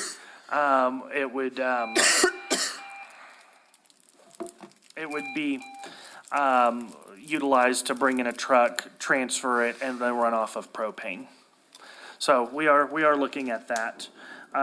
Again, the radio site repeaters, we're looking at natural gas as well as propane. All of them for the most part. So we have that tri-layer of redundancies when it comes to generators, communications, and sheltering facilities. So moving ahead to goal 2, if there was no further questions on the generators. Just, did you get a estimated price on all these things? I've got an estimated price on the tower sites. sites. But you have an estimated price on the other one, right? On the Yeah. convention center, because that one was expensive. Yes, that is a Goliath of $500,000. a project. So, Eric, what was that total that we submitted through Dennis? What was that amount? I'm sorry, I don't 'Cause have I that submitted off the top of my head. on the match from the state federal matching grant fund. Yes, sir. I think I've already submitted that, but we still have, we're just waiting. I'll make sure, Mayor, I get you that number. I was just wondering, because, and how big a KWs were you looking at for the towers? They were saying 24, but they don't need to be that I big. don't think so. That's No, pretty they- good size. I was telling them 8 would be sufficient, because I've got a 5,000 run in, because I gotta run up and down that mountain. We had to do it 3 times just this event. Fill it up. And so it basically, if we can just put a generator up there that we will be looking at, they said pouring the slab, hooking it, your switch, and running the gas line, you're looking at $8,000. How much? 8,000. So, How far is the gas line gonna be ran for? well, That's the one down in the downs? This is the No, one that's that's talking about Camelot. Camelot. on Oh, top of Camelot. Oh, okay, good. So if they can't get a gas line up there, then we'll just take a propane tank, because they'll run for weeks on a propane tank. Okay, very good. Thank you. All right, moving on to goal number 2, updating the emergency operations plan and conduct exercises. With the, ever revolving threat of natural hazards, man-made hazards for the village of Ruidoso, we've been updating our emergency operations plan after each event and exercise. we learn stuff like the generator policies and procedures. We take that from the real world and we implement it into our plans. So if, for some reason I'm not here, or Lynn's not here, Chief Hollister will still have that continuity of operations plan. We still have our playbook. So we're continuing updating that. There are 23 functional annexes when it comes to the emergency operations plan. There are also 4 concepts of operations plans. We do have a hazard mitigation plan. So there's all these plans that we do update on a yearly basis, especially after each. Yes, sir. So is there going to be a hot wash or an AAR after action review for this event? Yes. Okay. And you'll be Yes. able to glean things out of that, throw that back into this, that goes, okay, going forward, just like the things you mentioned. Yes, sir. Okay. Mayor, council, we are finalizing the after-action review of the South Fork fire. That should be in the executive office here in the next couple of weeks. And then we'll take it to council and go through a lot of those after-action items from the South Fork fire. So we are finalizing that. We're in the last stages, especially with Carrie getting the branding all finished up. So expect that here in the next couple of council meetings that'll go on the agenda. But Councilor Hooker, when it comes to this after action, yes, we've already been making notes and making sure that we'll have an internal hot wash, and then we'll do an after action meeting, and then we'll produce a document for this one. Since there were some critical shortfalls for this event. With that, once we have the emergency operations plan updated, we are going to have an exercise schedule. It's also part of the plan for the plan. It's called the Integrated Preparedness Plan, IPP. And that is a plan that really schedules our exercises for the village. So here coming up, our first exercise is going to be a tabletop exercise. It's going to be regarding the public safety power shutoff, internal coordination with village departments, as well as external coordination with other agencies outside the village of Ruidoso on how we collectively respond to a public safety power shutoff and wildfire scenario. Now, since we do have the elevated threat of post-burn scar flooding, we will always host a regional response exercise. That's the Rising Phoenix exercise. We did that last year. That was 2 months before monsoon season. We're going to do that again this year. Because Ruidoso has been kind of under a microscope for emergency management case studies, FEMA, Federal Emergency Management Agency, is actually sending a team out of FEMA region headquarters, as well as headquarters in Washington, D.C., to assist with the development of this exercise. When's And, it gonna be? Sorry. It's going to be tax day, April 15th. Is going to be the regional response exercise, the So, Rising Phoenix. Eric, just a personal note, those of us that were observers, we didn't get anything out of it. I mean, we were so isolated. If this year, if you could let us Yeah. sit with the folks, I mean, Definitely. we don't need to weigh in, but we would get a lot more out of it. No, thank you, Counselor Corey. Mayor, council, we'll definitely integrate y'all into the exercise if you also want to be a participant in the exercise. Because I know during emergency response, when we activate the EOC for long duration events, we have our MAC groups, the multi-agency coordination group, which is what y'all sit on. We have our elected officials briefing. For the exercise, we actually might even do a simulated elected officials briefing and actually incorporate y'all into the exercise if you would be willing to participate. You have to check with your pothole scheduling and see if you can work that in. You're gonna be busy this year. So that concludes Goal 2. Any questions on Goal 2? All right, we'll move on to goal number 3. That's the outdoor warning system. and radio station towers. Again, upgrading and continuing to maintain the outdoor warning system. I kept this goal in here because out of the 9 new sirens, there is 1 siren that's still waiting on a circuit board. And so we want to make sure that that system is fully flushed and make sure that it is operational. Again, the Windows 11 comment, the issue that happened on the 15th of this month was due to Windows 11 decided to update, and it prevented a remote access for the siren. With that said, again, we talk about redundancies in public safety and emergency management. That system has yet, or has been resolved, but we're also ensuring safeguards, so we make sure that that never happens again. We're installing a manual switch and dispatch on their CAD system that will override all of it and activate it. And then at the very least, if there is a situation where that system is down, you can go into the radio closet and turn the key and manually activate the Are siren. any of these on backup, on generators? Yes, all of All them. battery backup? All are on all battery backup. The running time, if the siren ran for 17 minutes continuously, it would drain the batteries. The sirens do set off for 3 minutes, and then it allows it to charge, and then it'll do it again and do it again. So yes, So if we lose total power, say we're in the middle of a PSP and we still end up with a fire, yes, sir. you're still able to, Sound off the sirens. That okay, is correct. you have to go to site specific or you can do it from Nope. one spot? You can do it from one spot, from dispatch.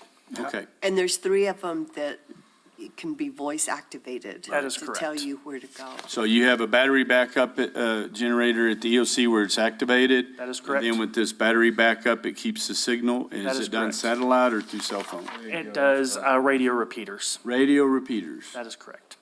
Yes, sir. So it goes from the setting off the siren, so the signal goes through the main controller, or the brain of the operation, which is in dispatch in the radio room. It then transmits the signal over UHF, VHF to the receptor site at the bottom of the siren. So you look at the siren head, and then you have all of that equipment boxes. There you have the circuit boards. That transmits the radio signal, gets it into code, and then tells it to set off the siren. And then below that, you have 4 batteries that are connected to the siren. So, and then it goes down to the AC power. So when we do set off the siren, again, you can do it 3 ways. The first way, which was the one that failed, was the Windows 11. That can be remote, so we have apps and we have a desktop application where we can set it off. If that does not work, dispatch now has the ability to go into their CAD system, select it, and then it goes to the brain of the operation, and then the repeater hits the repeater, and then it goes out.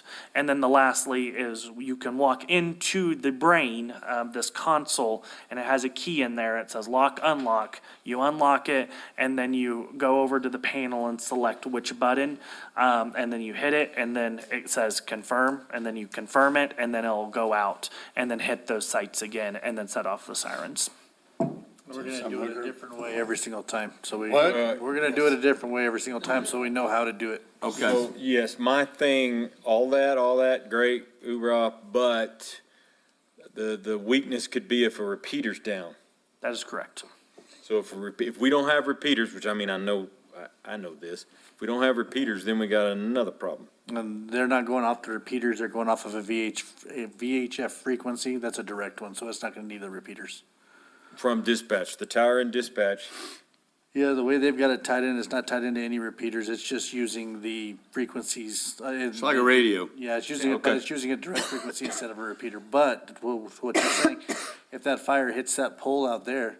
well, yeah, then takes it's a that moot pole down. point So- anyway, so but the only on, way, exactly. Yeah. So the only way that they can truly be disabled is if. Burn up. Exactly. yeah, okay. So the core question is, what's your maintenance schedule on those batteries and? Yeah, so we're working with Omni Warn and Federal Signal to have a maintenance plan for them.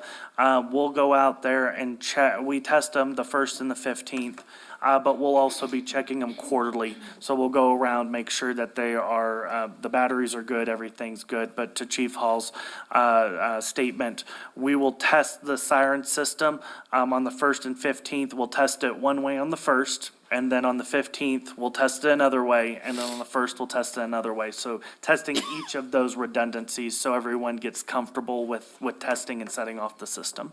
And we only have that, 1 minute window, you know what I mean? So if we don't hit it at 5 o'clock, we're not gonna set it off at 5:20, because now people are thinking, so if something doesn't work at that time, we're just gonna have to skip that test. Yeah.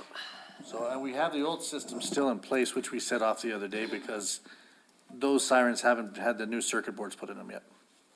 So, And how long what's the life expectancy on those batteries? Life expectancy on those batteries is a couple years. Just if we continuously maintain them, they'll only really truly be used if the system is not getting powered, then it'll go to that redundancy. So we're pretty much certain that we'll get a couple of good years out of them. Okay, and then maintenance, those are expensive, I'm sure. Lithiums, I know just for golf carts, it's like $2,000. Yeah, The and ones I our. replace every 2 years. Yes, Mayor, Council, when it comes to the maintenance and the line items, we do have a line item in emergency management dedicated to siren equipment, and we usually budget about $5,000, $10,000 for upgrades, upkeep of the siren system, and we'll ask for that under this new budget cycle, probably increase it a little bit too. Sound like you thought of everything. Thank you, Mayor. Thank you, Council. So moving on to our fourth goal, when it comes to the high water detection system, we know that Ruidoso is now facing flooding year after year with monsoon season and the burn scars. And so one of the things that we want to make sure that we are addressing is safety when it comes to the river and our low water crossings. And so this high water detection system allows us in the Emergency Operations Center and in dispatch to monitor our waterways. And in the event that water does topple over the road and hits that sensor, it will ping dispatch as well. It will ping the Emergency Operations Center and tell us that water is over that road. It goes a step further where it has a train crossing guard like you see at a railway. It will ping that, and then the road will automatically shut itself. So it allows public safety resources not to physically man that barricade in the initial part of that flooding response. It will close itself down and allow motorists to know that that road is closed due to high water. Don't go into that water. What is the cost? Because I know Adam had talked about doing that here on Cree Meadows, and I forget, it was astronomical. Yeah, so one of the good things about, one of the only good things that comes out of a disaster is federal funding for hazard mitigation. So just like what we're doing with the generators, the 404 hazard mitigation grant, the high water detection system is included in that hazard mitigation grant. Again, Councilor Corey, the cost share is 75-25. We would pick up 25, and we're looking at a couple thousand, I think it was like 2 million for the entire system, but that's covering all 21 waterways. Okay. So you've already plotted out where these would need to go? Yes, sir. Mayor, Council, the Rio Ruidoso covers 21 bridges from the start of Upper Canyon all the way to Gavilan Bridge. That's our last one. We do want to put all of those on the high water detection system. One of the other things that this system can be utilized for is it will, when it's pinging dispatch, when it's pinging the Emergency Operations Center, citizens can also subscribe to that system, and they'll get a text message if that road's closed. On top of that, we are putting cameras on that system, and so at those low water crossings, we can see where it's flooding, and if someone does drive around the barricade, it will then let us know what the make, model, color is, what they're looking downstream. So it's a quite an advanced system. Yeah, or we can ticket them. And so we're again, using new technology with these ever-evolving threats and hazards that Ruidoso faces. One of the case examples of this system being utilized in a success story is in South Texas, Bexar County. It's where I'm from. They have the HOLT, the High Water Alert Life-Saving Technology Program. HOLT, and they have pretty much all of their low water crossings on this new system. And same thing with Travis County and Austin, Texas. Boulder, Colorado also uses this system when it comes to flooding. So we're thinking of innovative ideas to make sure the community is risk informed, but also balancing the tourism aspect, the lifeblood of this economy, but making sure everyone is risk aware when they're visiting Ruidoso. So, questions on the high water detection? Did you cover when you thought those would be in and installed, what the reality of? No, Mayor, Council, when it comes to the high water detection system, we are again waiting on FEMA, the 404 grant. We did submit it to the state. The state has submitted it to FEMA and DHS. That's pending approval. Is that the same one that was on for the sirens, or I mean the generators? That is correct. So they're saying like 8 months out before we get any kind of answer. So when was that submitted? That was submitted 2 months ago. Okay. So we're halfway there of waiting. We'll get an answer during monsoon season. Yeah. Mayor, Councilor Corey, the interim solution, I've been talking with Public Works as well as capital projects and Parks and Rec. With the low water crossings at Gavilan, at the low water crossings of Paradise, Two Rivers Park, as well as, there was another one of our other main roads.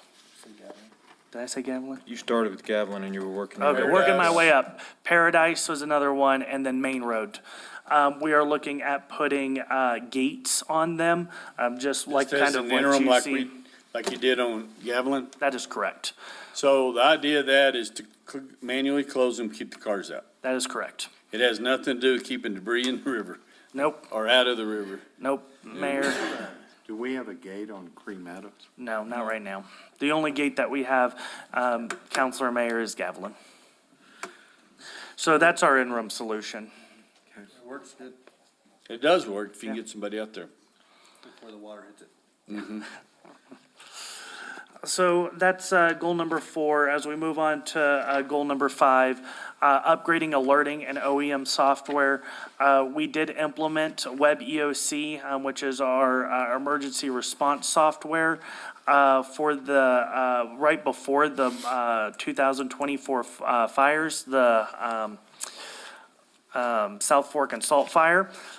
We implemented it and we used it a week later for resource tracking. We use it for road closure updates. So with Carrie, with all the constant updates she pulls from that list of road closures, we use it for shelter management. So all the shelters that we use, we put them in there for resource tracking. Debris, the surveys, again, we use it for just all types of hazard events. So with that, the OEM software for Web EOC is constantly just being updated, but we're looking at adding additional packages for integrating with like our RAIN map, the Ruidoso All Hazards Information Network map.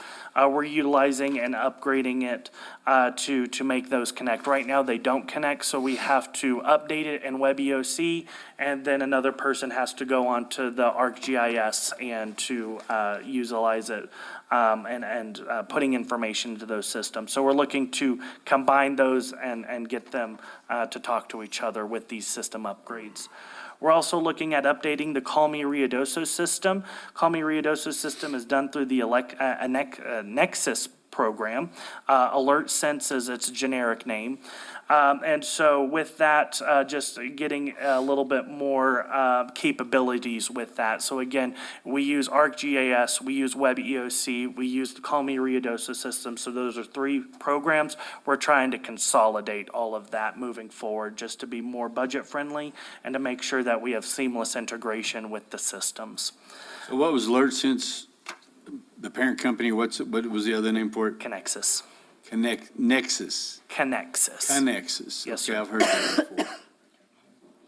So the county is utilizing a new system called Genesis. Genesis is the platform where everyone's going to. Again, it ties in the rain map. It ties in all of these systems that we're utilizing now. So the Genesis program really came into spotlight with the wildfires of Los Angeles. They utilized that system. When it came to the Code Red system that the county used, they got bought out because they had a data leak, and now they're just kind of MIA. So that's why the county went with this new system. Again, it ties everything in together, and that's what we're kind of looking to go forward with. So that is the alert system software and upgrades. As we move to the last goal, this is something that I've talked with Chief Hall on because he has some really good successes with the Wildland Academy and the Structural Firefighter Academy. So looking at ENMU to host this academy, some other states in the United States go through an emergency management academy, and they get practical experience. Len, the deputy emergency manager, he went through the Texas Emergency Management Academy to get all of that knowledge and base understanding. So it really builds a person's career and gets them into emergency management. The unfortunate portion of New Mexico, because when it comes to the village of Ruidoso, we keep having these repetitive disasters.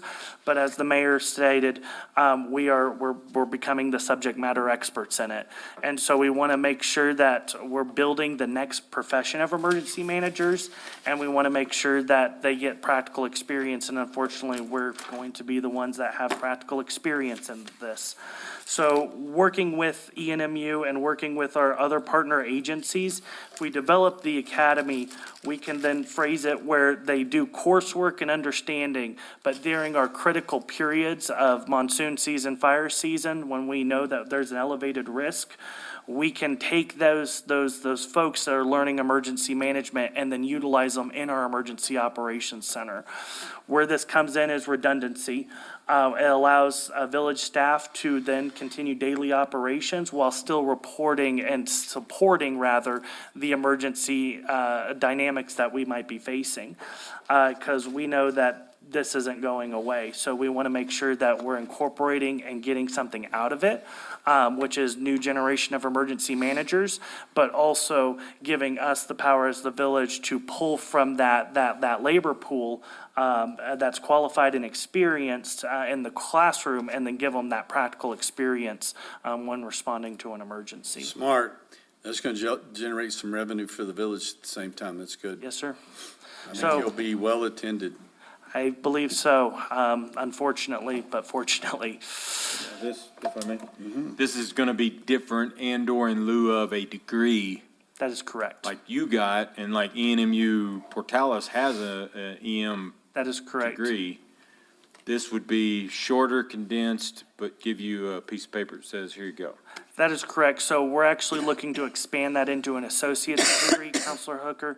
So Mayor, Council, when it comes to the emergency management degree program at the Portales location, we're looking at partnering with them. And so it'd be a tiered process. So you would have the Basic Emergency Management Academy, which is done through FEMA as well as the National Fire Administration. And so we can bring that class here where it would be just a week-long class, and then they can get their basic emergency management certificate. So that's like tier 1.